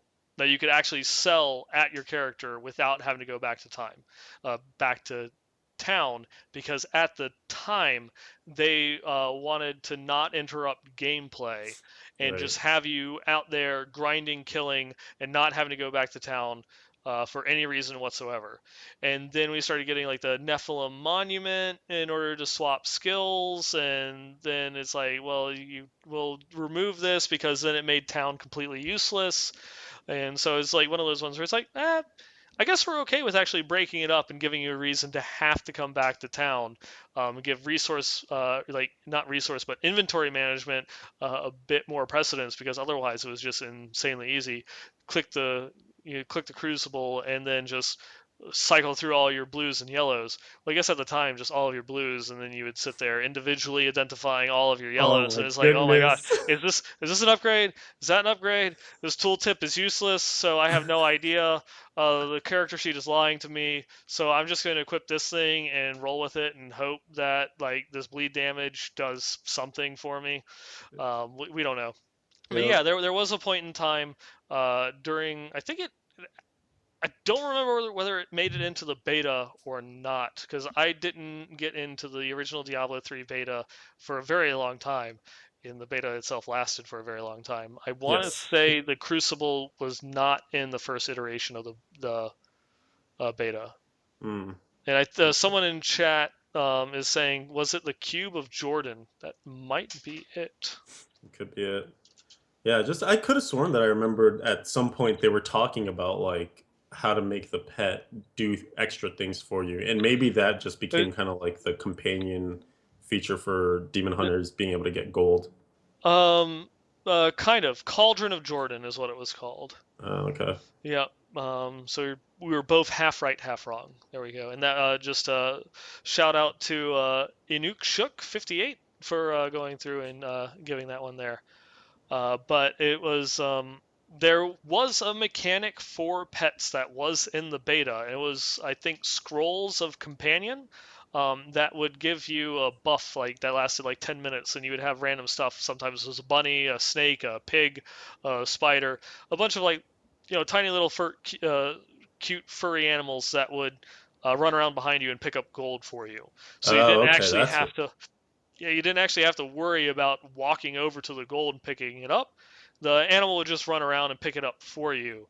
Then they took away that, and like you said, for the demon hunters, they added that mechanic into the ferrets for the demon hunter, and then now have eventually come full circle. And with patch 2.4, added that back in for the cosmetic pets. We'll go and pick up gold for you now. there you go. But yeah, I guess we kind of talked around the actual suggestion from the email, but in terms of like gear swapping, having the interaction be with the pet itself, I don't know that I like that because the pet is with you wherever you are, right? So that means Hmm. inside of a greater rift. And I mean, obviously, they could just make that interaction not work in a GR, but I kind of like the idea of the swap itself happening in town rather than like on the battlefield. Maybe Hmm. having the inventory for the pet is kind of the compromise, so you can at least hold more stuff. But I don't even think at this point people are picking up. I mean, there are still probably people that pick up everything, but I think picking up inventory isn't so much of a thing anymore because you're usually just picking up your legendaries, and normally unless it's the PTR you're not getting so many legendaries that you have to like go back to town before you can ID them all. Yeah, I am more worried about making sure that I don't pick up blues and yellows than I am about having to go Exactly. back to town to salvage all of them. Exactly. And when I actually do feel the need to go back to town to empty out my inventory, I'm forced to go back to town because I've got 7, 8, 10, 12 legendaries that need to be identified and then subsequently salvaged because they're all useless. Um, but it's just it's I guess that would be one of those interesting things. Maybe if we got a scroll of identify all, but then I'm not really. They give you other reasons that pretty line up well with having to go back to town. Whether it's because you just finished your rift, with a regular rift, you've got 30 seconds before you can open the next one, so you have plenty of time to go through, identify all that. Yep. Greater rifts, you're not collecting that much stuff at the end, so you can shotgun a couple before you actually have to stop and take a moment to identify anything. Or you're more focused on like really really intensely like going through, should I adjust this, should I attempt to reforge to get like 10 more crit damage on my necklace or something like that. um, and so you're spending more time in town anyways, and then just being able to sell or salvage all your stuff is needed. And then for probably the one where you get the most amount of crap in your bags, running bounties, where you have to go back to town to talk to Tyrael anyways, and then you have so much stuff littered there where you're forced to then salvage, but you're standing 3 feet away from the Hadrig, so it doesn't matter too much. Hmm. Yeah. I guess our next, we have two emails here. These are going to be coming from one of our new favorite new listeners, Ogchilds, is going through and has got a couple emails here which to share with us. First one is a bit of a sad one, a bit of a Debbie Downer. His Demon Hunter Dark Horse died. This was back on February 5th, so as you can see, we are coming through a bit of a backlog when it comes to emails, and we did in fact just skip the month of February. Just saying Really? that. So we're going through getting back there. He was clearing Greater Rift 30 with some sort of hybrid of Nats and Shadows pieces that he had accumulated by then. Um, but he kind of like learned the hard way about going through and like experimenting and like just what it is that you have to do. And so unfortunately he did rip in that Greater Rift. But he now has he had the help of a clanmate that helped him re-level and got his third Demon Hunter for this season up to 70 and is set and ready to go. This one, the new Demon Hunter is Jay Bannon, and then I think I also did I yes went through and had a screenshot of his Demon Hunter Dark Horse getting killed by some nasty executioners and an elite pack there. That would definitely do it. Those guys, Yeah. they stun lock you up, and it's GG. Yeah, and this one is just one of those ones where it's like you get that elite pack like just fresh into the door. Always Mm. annoying. Oh yeah, yeah, because he is pretty close to the entrance there. You're right. Yep. Yep. And then his second email that he went through and had here, uh, he was basically kind of like going through, pushing it, pay it forward. He was um, he has since switched over to the Crusader, just running through T10 as a breeze, pushing Greater Rift 50, all on hardcore. He wants to give a big shout out to the clan and everyone that's been helping him out. And he went through and was helping someone power level. And they died while he was helping them power level them. He apparently missed some mobs that were kind of close. The person he was leveling was level 67. There's some mobs near the entrance, and so they got ripped, unfortunately. And not just that, but he doesn't remember the clanmate's name, so he is sorry for killing you and sorry for forgetting your name. But he did have one question: is like, what's the point of the game after you gear up? Do you just grind and push rifts for better gear, or once you have the gear, or what is it that you do next? When are you supposed to take a break? The last couple of times that he's logged on, he's wondered where is he going and what the point was, and so he logged off shortly thereafter. You want me to go? I think that that question would have been very difficult to answer about 2 years ago because or I guess 1 year ago probably, because even then 2 years ago was Reaper of Souls, so that was nice to just have that come in. But really, until seasons and leaderboards came up, there really wasn't much to do with gear. There's no PvP, so there wasn't like a keep gearing up to best your foes in real life or anything like that, Hmm. and there wasn't any real like competition besides like some of the outside websites would track like hero score, and so that was kind of like a composite of the rolls on your gear and like which pieces and stuff. So you would basically just race to have the best stats on gear, but that wasn't really interesting. And plus, like if you didn't go there, you never knew it was even a thing that existed. So really there wasn't much, but I would say now it's really just about like the seasonal journey, getting that done. When that's done, ranking up on the leaderboards, and even if that's not your bag of tea or bag of tea, I don't know. Even Your if that's bag not, of tea. even I, if that's I not, have tea in a bag. hey, there it Yeah. is. That's what was on my mind.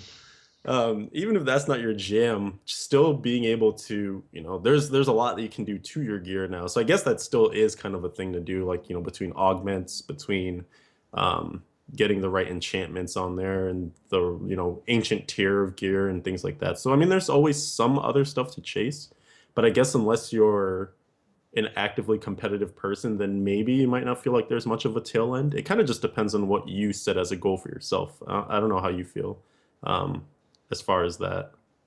Yeah, and I know, Shepard actually chimed in here in chat with some of my thoughts. It's all about hanging with your buddies. Um, his words, not mine. But it's Yeah, just going through, hanging out, playing. If it's like if you play predominantly solo or whatever, it does get to the point where it just feels like I'm logging in and doing the same exact thing, and maybe I'll get that Greater Rift 71 as opposed to my 70 if I play a couple more days, put some more hours into it, and maybe I'll get an upgrade here or there, or hold out for that ancient furnace or what have you. But when you play, since especially Ogchild, since you're having such a blast in the clan. Uh, just playing with other people. It becomes a lot funner, especially if you go and you log on to Leviathan's Discord, or I've been trying to actually be on the Blizz Pro Discord more these past couple of days. Just to Mhm. hang out and chat and just going through talking. I mean, God only knows like the types of conversations that we've had in Discord or Or raid the call raid or call before it, and going through and talking about like existentialism and stuff like that, and while you're just hanging out and chatting with your friends, and you're playing Diablo alongside them at the same time, going through and pushing some higher greater rifts, and it becomes more about the companionship more so than the game. yeah, because even though like it's a really good point that sometimes the things that you're doing in the game don't change, but the people that you play the game with do. So someone might have gone to work and then come home and log on. They're playing with you, and they just have some crazy story from the office or some crazy thing that they saw at a coffee shop, and it just keeps branching into like more ideas. And before you know it, like you've spent 3 4 hours playing the game, but really the focus of that time was you just conversing with a friend or two. Yeah, and you get to So. talk to me, you get to listen to me go and rant and complain about, cinematography and movies and how establishing shots are like the bane of my existence. And who doesn't love that? Who doesn't I, want that? I mean, seriously, seriously. Ringing endorsement. Come and hang out and be bored by Nine Ball in AI. Yeah, it's a thing. It's great. People love it to be bored by me. It's an honor, truly.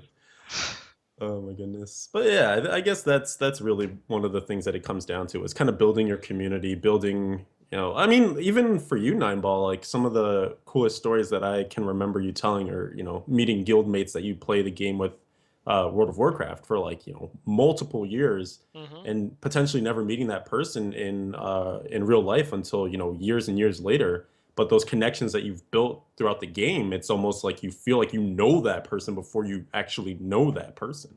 Oh yeah. Oh yeah. It's like you can there's it becomes to a point that even though there's a lot of value in like the actual personal interactions where you can see, meet, or touch the person, but there's when you spend like 6 hours a day every day talking on a Ventrilo server with the same person for like six over the course of 6 years, it's like when you finally meet them in real life, it's just like, well, shit, I've known you for 6 years. It's awesome finally meeting you, but it's like, I already know you. Yeah, it's like same old day. Yeah. Same day, different occurrence. But then there's instances like that when you learn that that other person actually does have like the same exact laptop carrying backpack that you do, and it makes that sense of brotherhood just all the more sweeter. Absolutely. That's just so weird, man. I love it. I look at that thing all the time. I'm just like, I just can't believe it. Hmm. Anyway, craziness, man. I love it. We have more emails. We have so many more emails. We have one coming in here from Ribido, and his is a clan invite request, but also some other things in here too. So he says, WMW, been listening to you guys for a while, and I want to send an email in to request joining the clan. I want to give you some information about myself. Longtime Diablo fan, and the addiction really kicked in with Diablo 2 Classic, carried over to D2 LOD, and eventually now D3. He lost touch during Vanilla, got to the whole Act 4 Inferno before he just got tired of the whole thing. He then waited for Reaper of Souls before hopping back in, and now he's really enjoying it. Season 4 was actually his first real season, and he enjoyed that as well. Always played hardcore, but ran softcore last season as he only knew the D3 vanilla when certain elites could proc with ridiculous attributes. I do remember those days where there were no limitations on the affixes, so they could just get like all the nasty ones together. Like he says, Frozen Jailer, Desecrator Molten. Jesus, I'm getting PTSD Oh, flashbacks. I'm triggered. Oh, so triggered.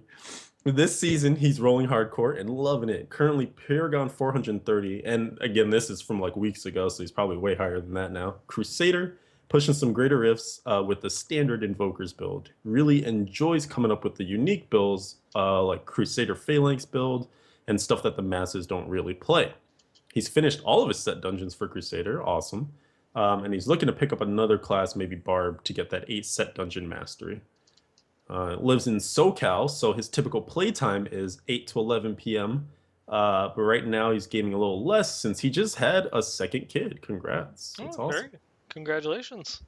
But he's still finding time to get in at least an hour or so each day. And right now he's running solo as none of his friends play D3 hardcore. So he's looking for community and all of this for the good of the people because he did end up getting into the clan. And I'll use this as a time to say that we're really hitting that mid-seasonal lull where a Mm-hmm. lot of people are reaching their kind of maximum and therefore being removed from the clan. So we're actually starting to gain some spaces. If you out there, listener, are still looking for some people to play with and get into an active clan, then Mm-hmm. feel free to request because we're getting spots. Yeah, yeah, definitely. That waiting list is dropping. Mhm. Or so in so far is the people that have I guess burnt out or they're done with their season or what have you. And again, if you get kicked, as long as we have had a couple instances where we've had to remove people because they were being bad, Mhm. children behave, but we if you got removed from the clan because you're an inactive, that does not bar you from coming back and rejoining either later in the season or next season, what have you. I know all of our play styles change. It's nothing against you. We just want to try and keep as many active members as we can, and so that's just the purpose for kicking people after 2 weeks of inactivity. That's all. No hard feelings. Absolutely. Except if you were kicked for something other than inactivity, then yeah, there's definitely hard feelings there. Then really hard, like diamond feelings. Hard. Yes. That's a Uh, little geology joke. there you go. Um, Continuing on, we have a huge email from Mr. Dorcas here. And I have gone through and kind of bullet pointed it. So if I lost some of the nuance in any of your points there, Mr. Dorcas, please by all means go through and correct me. But he had kind of like four main points that he wanted to go through and get across. The first one is, of course, an idea for gear slash like skill swap. This exists in a lot of other games and is something that is probably one of the most asked for features in D3 at the moment. Just so that way you can go back to town, click on the Nephilim monument or Nephilim, dresser drawer, whatever you want to call it, just so that way you can quickly swap out a pre-saved gear loadout and skill set. So when you're going back and forth between speed farming and greater rift pushing, that you're either not swapping characters like one of the suggestions that I made in the last episode, or you're just having to sit there and spend 5-10 minutes. Did I swap out everything and did I change my skills? Did I change out my gems? Do I have the right passives? Do I have the right Hellfire equipped? And it's always kind of like that pain of having to make sure when you're changing, play styles. And you always forget something. You always forget something. When I swapped, it's a funny story. Uh, I was going back and forth when I was like Greater Rift 60 on my Unhallowed Essence.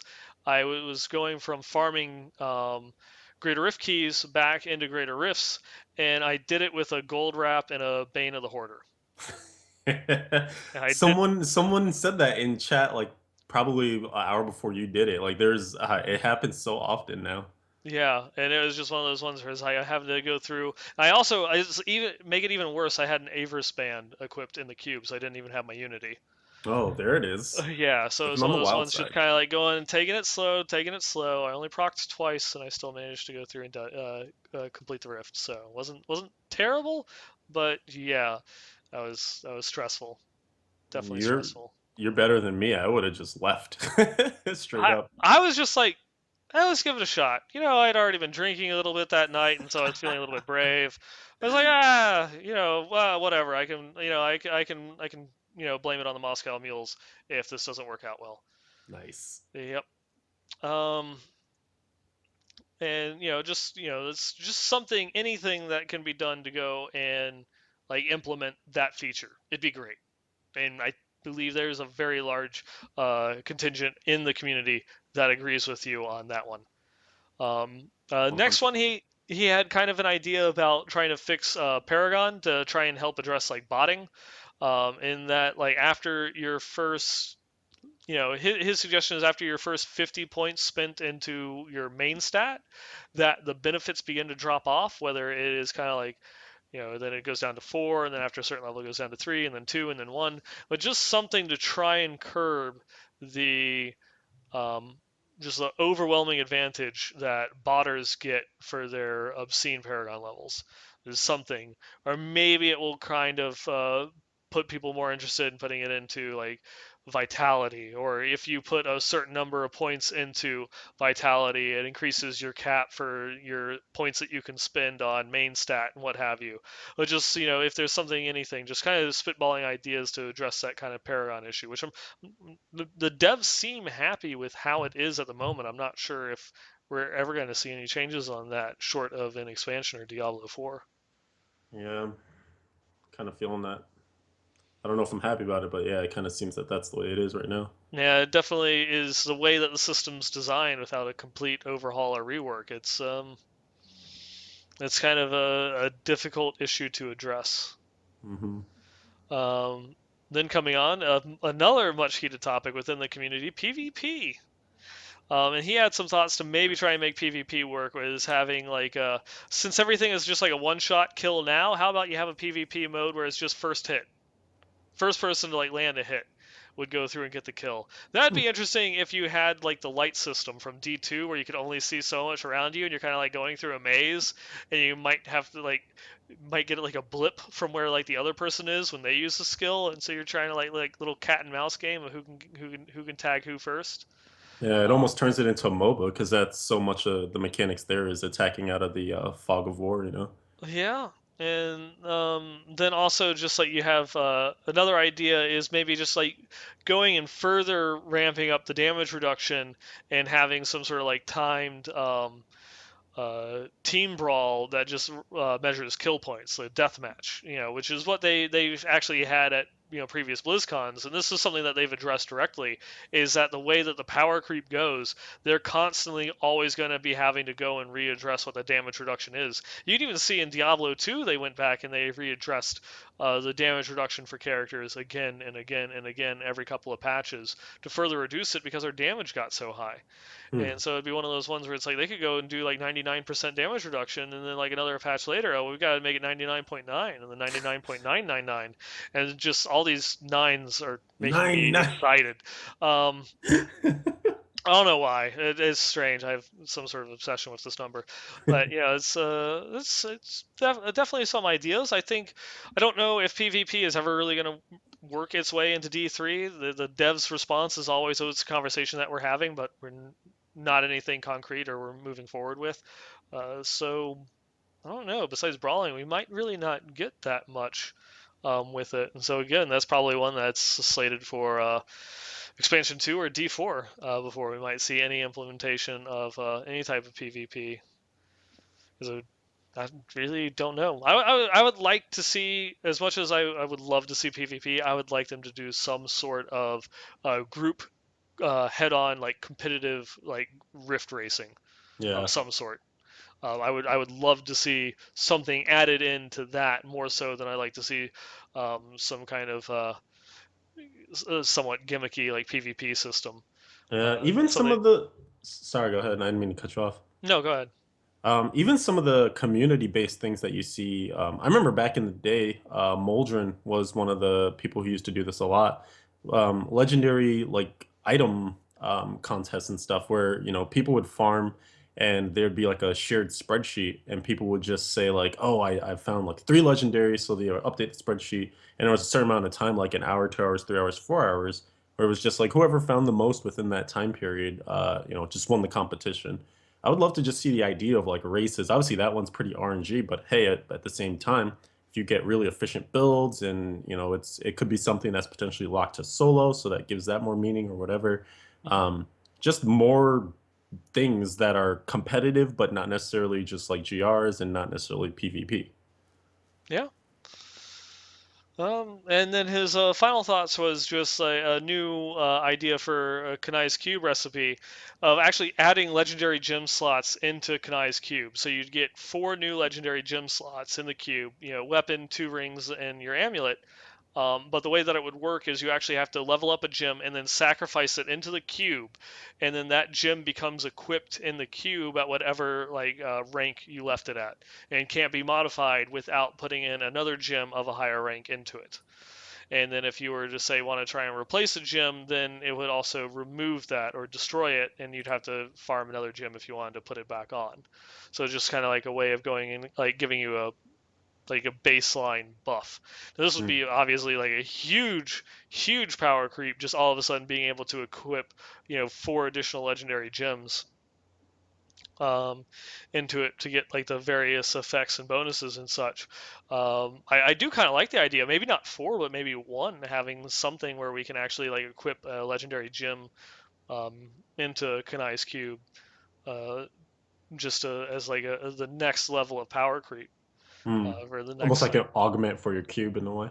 Yeah, exactly. It's like I can go through and sacrifice, like a level 60 um, a Bane of the Trapped, or like a level 60 Bane of the Powerful. I feel would be a great thing to go and throw in there, because becomes a certain point where you don't really need to level it up that much more. You don't gain too much of an effect out of it with like Bane of the Powerful in that particular instance. But then again, that probably is actually a count against it, because there would be like kind of go-to ones that are like, this is just the best, and so you're going to Yeah, go and equip it in there. yeah, yeah. Yeah, I don't know, because there's definitely a few different things there between making it an intriguing choice, and maybe as we get more gems, that could potentially be a thing. But it's so hard to unseat Bane of the Trapped, really. Yeah, Um, or maybe it's something that you go through and you equip it and say it only gives you have to have the gem a minimum of level 25, and it only gives you the secondary benefit of it. oh, that could be interesting. Yeah, there's some obviously like that'd be wonky, like Taiguk or Boon of the Hoarder, but I mean, yeah, it's I guess not Boon of the Hoarder. I don't know what I was thinking about there, but just some other ones. I guess it's the Lightning Gem. What was that one? Oh, Wreath Wreath, of Lightning. yeah, Wreath of Lightning. Yeah. It's like if you don't have it proc, then how are you going to gain the movement speed bonus? Right. It's like something like again like Bane of the Powerful, where you just gain 15% bonus damage against elites, or Bane of the Trapped, where you just have a slow aura around you. Hmm. There's some interesting mechanics that could come from that. That's not a bad idea, and that in and of itself would just be less of a power creep because the secondary is usually not the thing that makes it so good. Usually, that primary is what you're super interested in on the legendary gem. So, Yeah. hmm. Yeah, I guess we shall see. I know there's definitely still, when people are doing their like wish list for season 6 and patch 2.5, definitely some of the um, topics that are popular are still that whole gem organization thing. Just because Hmm. we have so many of them that we're, you're running your speed 60s to get your gem up to 60, and then on a different character you might be taking it from 60 to 80, or like, there's just so many gems that are in flux, and you don't know which ones you're actually using or which ones you're just leveling, or it'd just be nice to be able to manage them better. Yeah. Yeah. All And right. that again, he just ends it up with, "Sorry for the long rant. Hopefully everything is understandable, and if not, let me know." Well, I hope I got everything. So if I didn't get it right, you let me know.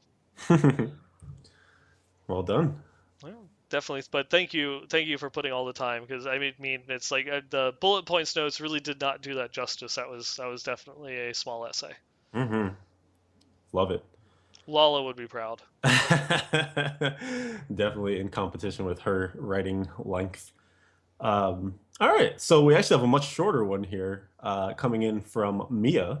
And she says, "Hey there, workshoppers. Been playing D3 off and on since the year it came out, but only this Christmas did she get a Reaper of Souls expansion. And so this is her first season, which is awesome. Picked a good time to get into seasonal play, that's for sure.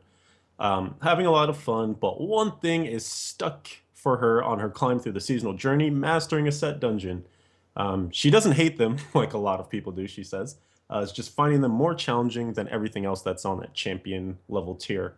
So the thought occurred to her that maybe it's monks that have a harder set dungeon than most classes.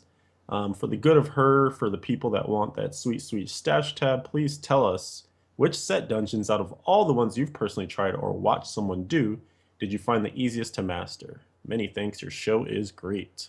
Thank you, Mia.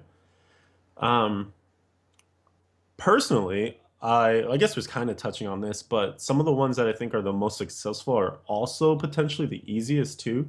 So for me, I've done Demon Hunter, Barb Crusader, and the easiest of those, in my opinion, was for Crusader, probably a tie between Seeker of the Light and Invokers. Yeah, Invokers is actually very easy, so that probably might be the easiest. Barb, I would say Immortal Kings, and then Demon Hunter, I would probably say Nats. Nats kind of needs a few items just so you don't run out of hatred and things like that. But I would say Nats or Marauders. What do you think? I've only done Unhallowed Essence and Shadow. Those are like two of the harder ones in my opinion too. Yeah, so I don't really have a favorite because I didn't like either. Yep, yep, Yep. those are tougher. Yeah, I'm one of those people that is just I guess I've been more focused on trying to get the seasonal goals with my limited playtime here the past couple weeks that I've not had too much going straight into going and doing it. I think that is what I do have planned though. For my third conquest for getting Guardian is to go and master the 8 sets. So I'll get back to you on that one. Cool. We do some follow up. I think as far as some of the other classes, I've heard like Talt Rasha's is an easier one for wizards. For monks, I think I've heard that Inna's is decent. I actually don't know what any of the objectives are for monks. I'm bad. I heard Raiment is very, very difficult. So there is that if you're trying to beat your head against the wall on that one. I think I've heard Sun Wuko's is okay, but I know you need some items for that one because actually on the latest Shattered Soulstone, shout out to those guys. I know Jen was trying to get her Sun Wuko one done, and there's I think it has something to do with keeping up your sweeping wind stacks, and she was having trouble. And I was like, I just want to yell into the podcast like, you need the belt, you need that belt that gives you the stacks. But you can't yell at a recorded show. Well, you can. Nothing's stopping you. It Oh won't yeah, do anything. it's not effective. Yeah. And then for witch doctors, I think their easiest one. I know I've heard a lot of people complain about Jade because of the snakes. hmm I think their easiest one might be Zunimasa's. I actually haven't heard much about the witch doctors set dungeons, so don't quote me on that. Yeah, I want to say Jade. I've heard a lot of complaints and a lot of people like, "Oh, you just suck." Hmm. There wasn't like a really big like universal message on that one. It's just like, "Oh, I did it on my second try," that type of thing. Not poking fun at Dred's comment in chat whatsoever on that one, but just yeah. No. Oh, going on. Did just see here someone is going through and yelling at us right now. Unfortunately, we're not a recorded show. This is live, so we can respond to you yelling at us. It's true. Well, typing saying that you're yelling at us. Um, but continuing on, our or my last email, not the last email for tonight, but my last email that I'm reading for tonight here. This one was sent in by Lewis, Templar 420. I think that's a reference to something, but I can't quite put my finger on it. I'm just stuck in the weeds. I don't know. Um, Oh, ha! this guy. This guy. Uh, First he says, I just wanted to see if you could add me on D3. Certainly. My tag is 9ball, just as it is in the show, and my number is 1259. Feel free to go through and send me a friend invite. I get a bunch of like random ones every day from here and Ditto. there because my battle tag is out there in the open. So by all means, yeah, sure, let's go ahead. Um, and he just wanted to go through and say, I wish that they would bring back the old Diablo 2 guys. Maybe if it's just to do bounties, like with those tunes or something along the lines. But like if they could just do something like he'd love to like go through and like say help the necromancer in some sort of quest, or maybe add like some sort of like music cues from Diablo 2 when you're doing it. Just wanted to give us something to talk about. Love the podcast. Keep it up. Hashtag what a dick. Hashtag blame Demon Hunter. So Oh. yes, I like you already. Um, Yeah. It, interesting thing is, not all of the Diablo 2 characters would be able to come back because canon, canonly, what is Canonically, I think that's right. Yeah, canonically, sure. the sorceress is dead. Spoilers. Oop. I don't know. If you've ever played a wizard through Pandemonium Fortress, you would go through and learn that one. But the sorceress from D2 is actually Li Ming's kind of tutor when she was younger at the Vigerai Academy, and she was trying to solve some sort of mystery of a huge heat wave out there, in and around Chaldeum, that was kind of like inspired by demonic forces, and she ended up conjuring a bit too much of the elemental forces than she could control, and ended up being put down by one of the assassins that had been following her because she a little bit of Li Ming's personality had been rubbing off on her, and so she became a little bit more rebellious and not wanting to follow the status quo.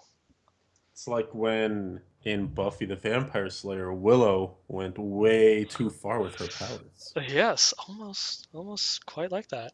Mm. Just trying to bring it into Yeah, like one of the five shows that I can make reference that to. you can, yeah, there we go. I appreciate the effort, definitely do. But No, no problem. I am right there with you. I want to know what's happened to all the other ones. From what we can tell, the necromancer is still alive because Methan, the necromancer that we encounter in Act 2 and Act 5, constantly references his master. Doesn't refer to him in past tense, so we can only assume that he's still alive out there somewhere.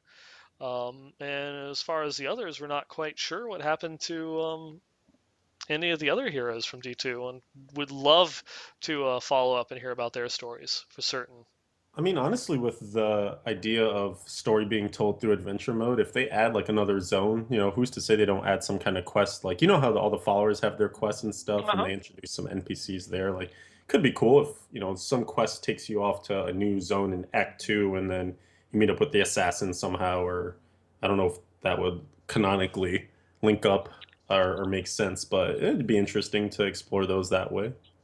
I mean, it's obviously our assets and things like that, but Yeah.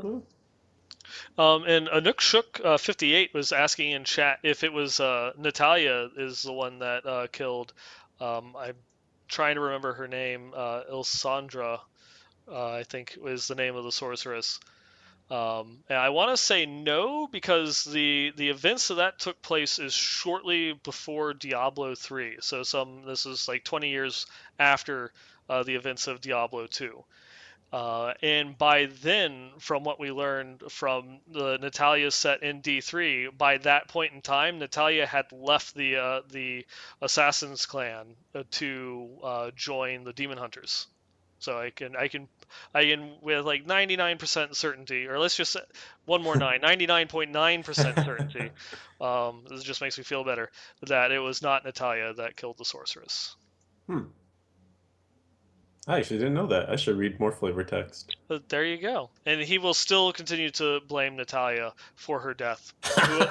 Who am I to stop you? There you go. Who am I to stop you? That's funny. All right. And I have the last email of tonight, Dun but dun dun. certainly not of the ones that we have collected. So again, apologies to those who wrote in recently. We will get to your emails next week and hopefully tackle the others that get sent in over that time period as well. But we have one here that comes in from Lovecraft, and he appends his message with a "Glad to hear you like my handle, Nine Ball." I do appreciate it. It's quite good. He gave us some items of the week, so I'm hoping that those made their way into our stash of ones that we have. But he also had a question, which was, I'd like to know what the one quality of life improvement you'd like to see implemented next patch. For me, it would be the ability to gamble for any character on any character, which we've definitely heard that one from time to time. Uh-huh. So I don't know. What's yours, Nine? I don't know what I would like put at the top of my list. I have a bunch, but Um, as far as quality of life goes, yeah, I'm not really sure. I guess I kind of have to side with kind of the more common element in the community for the um, gear slash skill swap. hmm yeah, because I think that one is it has like a multiple. effect, like driving effect, because not only will it free up slots for potentially playing like other classes rather than making copies of the same class, but also it serves the purpose of just allowing you to quickly and organizedly, I'm making up so many words tonight, keep things separate, like have that GR Hmm. set without the worries of, oh man, I didn't equip my cheat death. Oh well, what bad could happen, right? Yeah, I'll be fine. Oh, oops, rerolling. Whoops. Oh, that was on the other Hellfire, wasn't it? Ah, Oh well. gosh, darn it. Well, glad I had that other level 70, already pre-leveled for these gear swaps. Right. And now you're forced to back to switching back and forth on the same character. So yeah, I think that is an important one, so I guess I'll hop on that bandwagon with you. Thinking like incredibly specifically, one thing that's really bugging me right now is when you wear illusory boots as a crusader. Illusory boots give you the ability to move through things unhindered. Hmm. So even the Waller fix on elites, you can walk through that wall if you have the boots on. But if you're wearing the boots and you steed charge, you lose the ability to go through walls. Ah, ah, I did not Which is know that. just, yeah, it's kind of silly. So it's bugging me right now. It's like, if anything, like the horse should just be like jumping all over those walls like Epona when you escape in Ocarina of Time. Yeah, But I I actually ran into a similar thing where I always have Kool-Aid equipped on my Demon Hunter for Waller because that's the thing that has killed like my last couple of Demon Hunters. And I ran into an instance the other night where it took a second after using my potion for it to actually break through the wall. I was stuck moving into the wall, and ooh, it would not get destroyed. that's not good. Yeah, it eventually did crumble, from the Kool-Aid because only one of the walls of the three did, but it took a second to register. And that second could be the difference between life or death. Totally could. Oh. Interesting. So yeah, maybe that should be a little faster. I don't know. It's just it feels so weird because all the things now are like so, like we were saying before, they're so nitpicky in terms of quality. Like I can't, besides some of the very obvious major ones that we've already discussed, it's hard to think of anything else that's really out there that isn't like so small or class specific or anything like that. Yeah, or it's so like huge and game breaking that they'd have to come out with an expansion just to follow up with it. Mm-hmm. Mm-hmm. What quality of life would you want? Ah, PvP. Oh, okay. Come right up. Yeah. Oh, all right. I think that does draw us into Oh, in. Oh, oh, one wait. One clan holding. improvements. I would like to be able to do more with clans. I don't know what yet, I want a but clan banner. clan banner would be sweet. I totally agree. Even though people don't even pay attention to banners, just be cool. Or just I don't even like I like that they gave us the organizational tools of like being able to see the activity and all that stuff, but I feel like there's so much more there or potentially there. Like I even saw something on Reddit where someone was saying like I've actually manually put people in clan into groups. So I'm saying like you four people, you are a group this season. You play together all the time. You stick together. I don't know how that works when like all those people aren't on. I was kind of curious to dig in further, but I only had limited time reading. Um, but he was basically saying like he chose people of like similar skill level and playtime and hours and stuff to like just be a group for the season so that those people never felt like I log on and I'm asking clan like, hey, anyone want to play together, and then there's just that awkward silence of waiting for someone to chime in. They just knew what their play group was. It's kind of interesting, but even being able to just like slot people into certain like levels of giving someone a tag, even like this person is hardcore, this person does hardcore and softcore, like I don't know, Yeah, just easier officers identifiers. notes, something like that. Mm-hmm. Hmm. Clan Pennant Yeah, would be sweet for the yeah, cat. that would be kind of cool. Like, WoW, you have the guild banner or the guild tabard to just kind of like show off your affiliation. Mm-hmm. Down Yeah, for a pennant. yeah, definitely. And so, with that, are you ready to move on to items of the week? I'm sorry. Wait, Yes. sorry. Items of the week. Weak, weak, weak. Does that deserve a transition? Transition. Segway. Yep. All right. Anyways, so moving on, we've got quite a lot of items, and we're now kind of at the 2 hour mark here already. So we'll see if we can kind of like shotgun through these pretty quickly.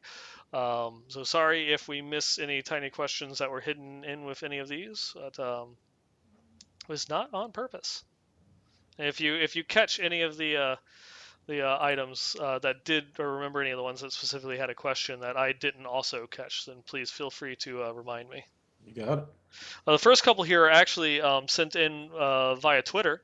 This one comes in from Ryan. It's an ancient Natalia Slayer that is 3,414 DPS.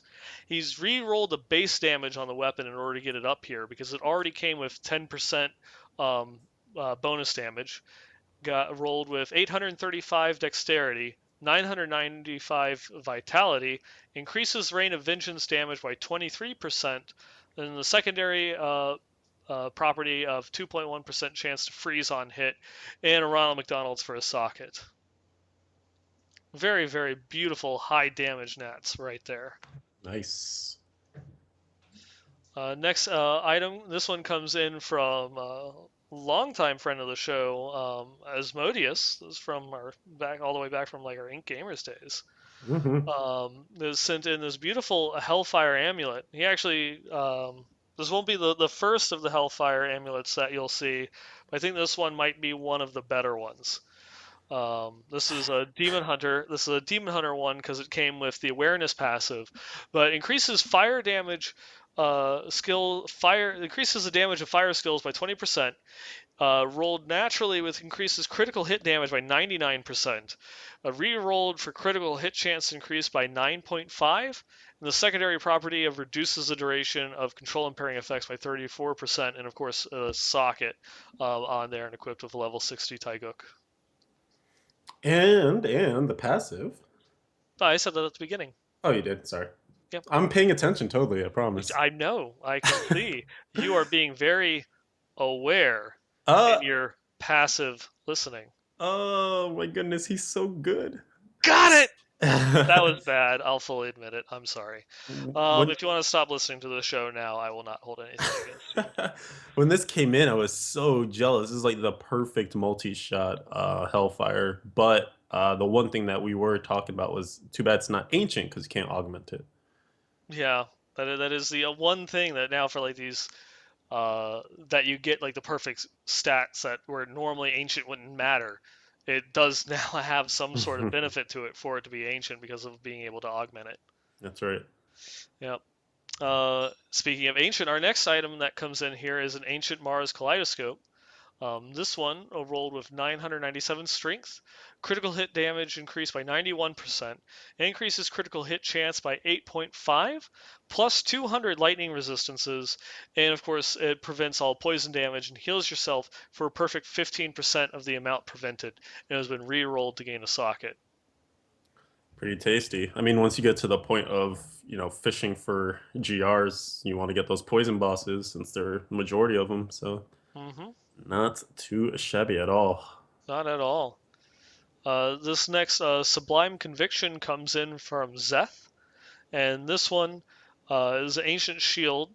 It rolled 995 strength. I guess I should probably, for the shields, we don't get too many of these. It had, this one rolled 21% chance to block in total, because it also came with an 11% chance to block property. 923 Vitality has been re-rolled to reduce cooldown of all skills by 8%, with the secondary properties of the plus 10 to maximum wrath, and the legendary property of when you block, you have up to a 20% chance to stun the attacker for 1.5 seconds based on your current amount of wrath. And if I recall correctly, I remember this one he sent in because he said we just don't get many shields in general. No, we we don't. We really don't. Not Really? unless it's a Fredder's Wrath, really. Although we haven't Yeah. even seen that many of those either. No, not in a while. Hmm. Next one, we have an item here sent in from Soup and Bread. We have an Ancient Furnace. Can't get enough of these. This one rolled 3,696 DPS. It came with 1,238 intelligence, 1,338 vitality, reduces all resource costs by 10%, 226 experience for each monster kill, and a perfect increases damage against elites by 50%. And he does make note that it's one of his first ancient furnaces he's ever found, and it's going in the cube. That's why nothing's been re-rolled. Oh man, I actually forgot about that part because I was just gonna say no Ronald McDonald's, no reroll. Like, gotta put this weapon to work, but Huh? it's not going to work. No, it is It's not. going home. It is going home. Yep, this is a stay-at-home furnace.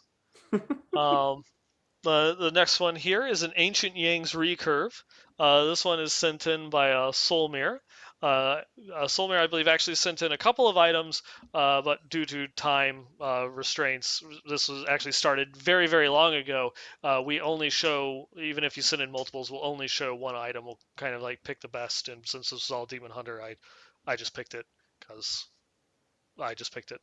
Um, this one rolled 3,396 DPS, came with a perfect 10% weapon damage, got 827 dexterity, reduces the cooldown of all skills by 8%, which is lovely, reduces all resource costs by 41%, and the secondary property of 10 maximum discipline and legendary of multi-shots attack 50% faster. For this, I mean, probably the most that you're going to get out of this item, it kind of be a toss up between rerolling the base damage, or the easier one would be just rerolling the maximum discipline to full 12. Hmm. This is a beautiful one. You have some options here for sure. Yeah, getting the reduced cooldown on your weapon for a demon hunter is huge, because then that means you don't have to get it on your gloves or one of your rings. Right. Yep. Ah, so jelly. Yep. This is one that we had sent in from one of our console listeners. This is sent in from Eric. It's Halakon's Ascent, and he wanted to note that he gets so many of these drop all the time, and they're normally all garbage. This is the first one that he's came across that actually looks somewhat usable, with 659 dexterity, 81% critical hit chance or critical hit damage, 8.5% increased critical hit chance, 154 lightning resistance in a socket with, of course, legendary property of whenever you use Vengeance, you mesmerize all nearby enemies with your skill and cause them to jump uncontrollably for 8 seconds. I've never used one of these, and I'm kind of curious if it would be worth it for that crowd control. Because 8 seconds is a long time for enemies not to attack you. Yeah, it is. I guess it's just one of those ones, for most of the Demon Hunter builds that would be using it, you don't really want to be close enough for it to work. That's also true. Yep. And it's almost always on cooldown, so it'd just be one of those ones where you just incidentally used Vengeance. There wouldn't be any Right. thought or like skill behind it. That's also true. Our next, yet another Ancient Yang's recurve. This one's sent in by Lovecraft, as you mentioned earlier. This beautiful piece of Demon Hunter weaponry is clocks it at 3,315 DPS. Is rerolled a base damage on it in order to help get that number. Came with 7% weapon damage, so I'm gonna guess that probably rolled really low on the base damage on it in order to reroll that as opposed to the 7 to 10%. Came with 977 dexterity, reduces the cooldown of all skills by 7%, reduces all resource costs by 43%, and something that we don't see all that much has actually been augmented for an extra bonus 350 dexterity, which means he sacrificed a level 70 gem into this weapon in order to get that extra dex on it. Um, has the secondary property of 12 maximum discipline, multi-shot attacks 50% faster, and a Ronald McDonald's for a socket. That's a really tasty one. I think his base is actually max or close to max too, because I'm pretty sure. Don't quote me on it, but I think 1560 is the max for the min, and then I think it's 1910 for the. 1940, Oh, is it 40? I Okay, believe so. yeah, it's pretty close. Yeah, very close. Next from Uluru, another longtime listener, we have this ancient twisted sword that got sent in. This one clocks in at 3,290 DPS. It was rerolled for 10% weapon damage, 904 intelligence, increases attack speed by 6%. This one again has been augmented even more, has 375 intelligence because he sacrificed a level 75 gem in order to augment this. Has a secondary property of 11,000 life after each kill, and the legendary property that energy twister damage is increased by 141% for each other energy twister that you have out. I believe the max on that one is 150. Maybe. I Maybe. haven't ever looked at one of those like their ranges. Womp womp. Which And is funny because this is the sword that's causing all the problems right now. yes. And this one also has a Ronald McDonald's for a socket in there. Yep. You know, one thing someone was saying I don't even know if I should bring it up because I don't know 100% if it's true or not. But I think it was Mikey was in one of my streams and was saying that there's the energy twister like interactions is bugged the way that it's working. So will it be changed or not? And I asked him to clarify, but he never really said. So, Mike, if you're listening, send us an email as to what you were getting on about there, because I understand that ET wizards are by far the like ridiculous driving force between the whole group meta and stuff. Anyway, but whether it gets changed or not for next season would definitely be something to contemplate. And if it's a bug, then we can certainly be sure that something would change. But if it's not, then would they actually nerf the sword or any interactions? Be curious. Yeah. Moving quite along, we're almost at the end here. This next is Ancient Compass Rose sent in by Paige. This one has not yet been touched, but it rolled 93 to 173 um, bonus damage, 572 strength. Critical hit damage is increased by 48%. Critical hit chance is increased by 60%, 12% movement speed, and a secondary property of 192 arcane resistance. To reroll that movement speed into a socket, and oh, Jesus. It's a pretty powerful damage compass rose. That is definitely, definitely. I can't think of any like builds between barbs or crusaders that use. Oh, yeah, no, that use compass rose with those stats. I was gonna correct myself, but invoker's crusader wouldn't want all that crit and crit damage. No, So, but there's got to be something that's gotta be either something. there or coming along. Yep. It's been a while, but we have another item in here from Mad Hamster. He actually sent in a couple of wizard items this week, but again, we really only have time to show one. Um, and this one is an ancient wand of whoa Well, that clocks in at 3,199 DPS. He's rerolled the base damage on the weapon, which again, it must have been low because it only came with 7% weapon damage rolled on the item. 870 intelligence, increases attack speed by 7%, increases explosive blast damage by 82%. 14 maximum arcane power, and of course the legendary property of 3 additional explosive blasts are triggered after casting explosive blasts, and a Ramana Ding Dong for a socket. pretty tasty. Yep, that is quite a beautiful Wand of Woe. Whoa. Whoa! This item is sent in by the Red Worm. I believe that's what it was. Is started off the way the email was set up. I'm not sure if that was your name or a reference to a clan or something else, but please correct me if I get that wrong. This one was sent in by the Red Worm. It's an ancient mask of Jerem. As you can see, this is also on the console. I believe it was he plays on the Xbox One. And this bad boy rolled 919 intelligence, 988 vitality, 6% critical hit chance, with the secondary property of 33% more gold from monsters, and the legendary property of pets deal 89% more damage into socket. That's really good because I know there's a Yes. Legacy of Nightmares pet thing going around right now with Hmm. gargantuan. So Oh yes. getting the damage out of that, Yeah. pretty nice. Very nice, and even then, like all the other pet builds that could use this, in the cube itself. Hmm. Whichever way that you wanted to go with it. But yeah, probably since like for them it's like Legacy of Nightmares is the way to go. This is something that you want to go through and hold on to. Oh yeah, it would be. This would be sad to cube. Obviously, the percent for the pets isn't as high as it could be, but Hmm. just all those rolls coming ancient, it'd be so sad to have to cube that. It really would, really would.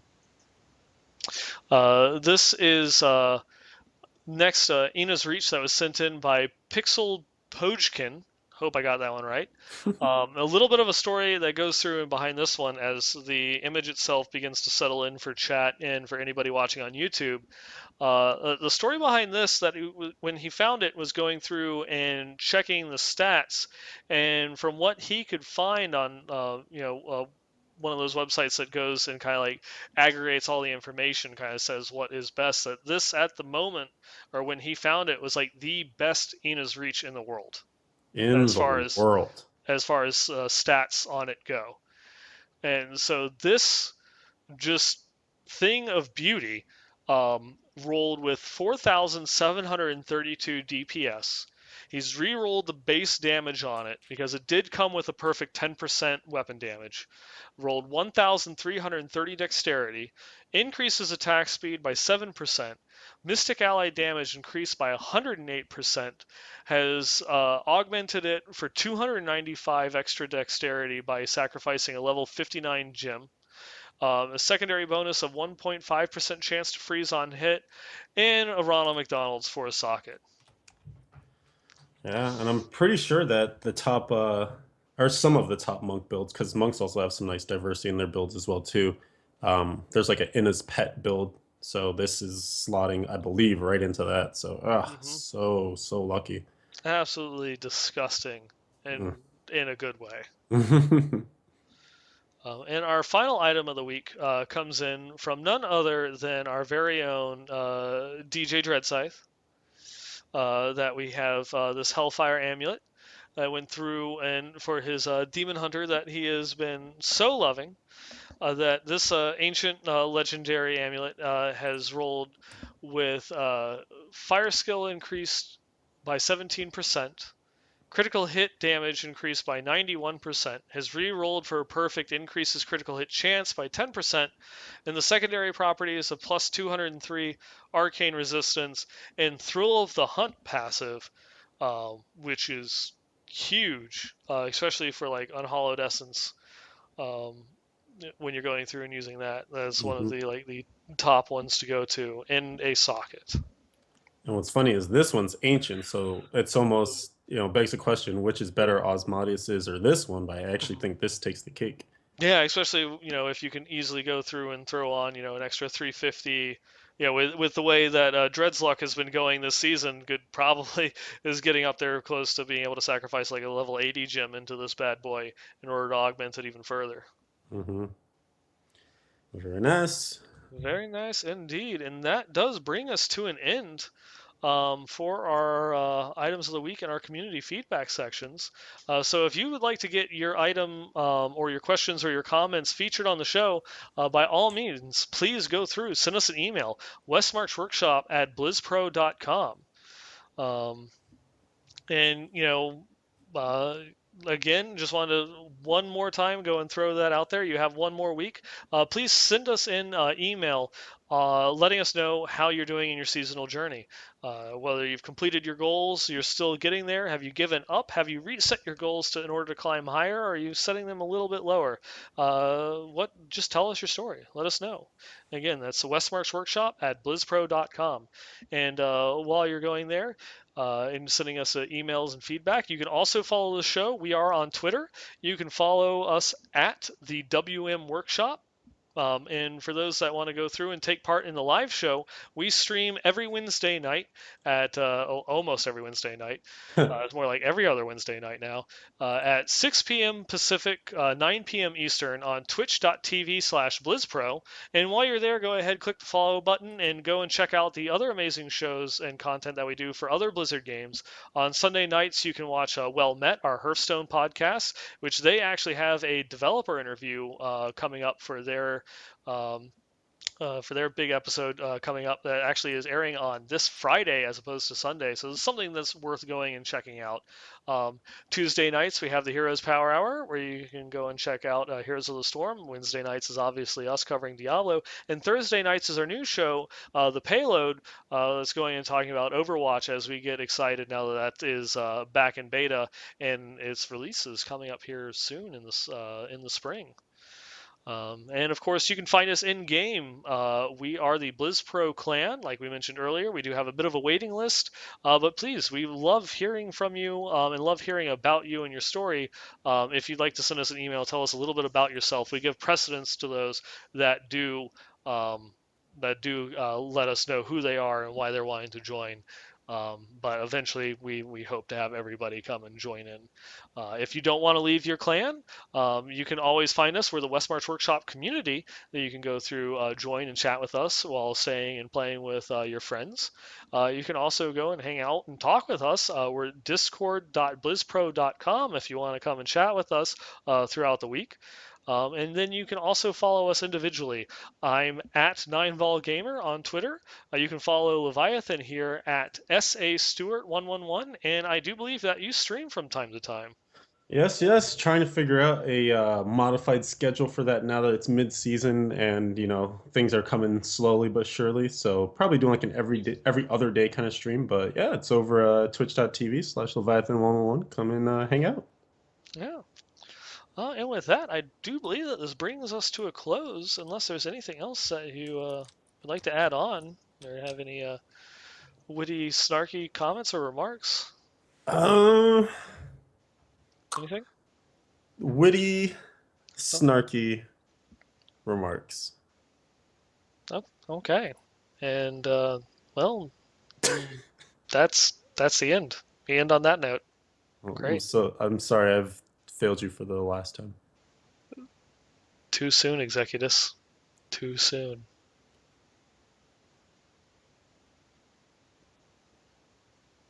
Where does Jar Jar stream? Get the hell out of here.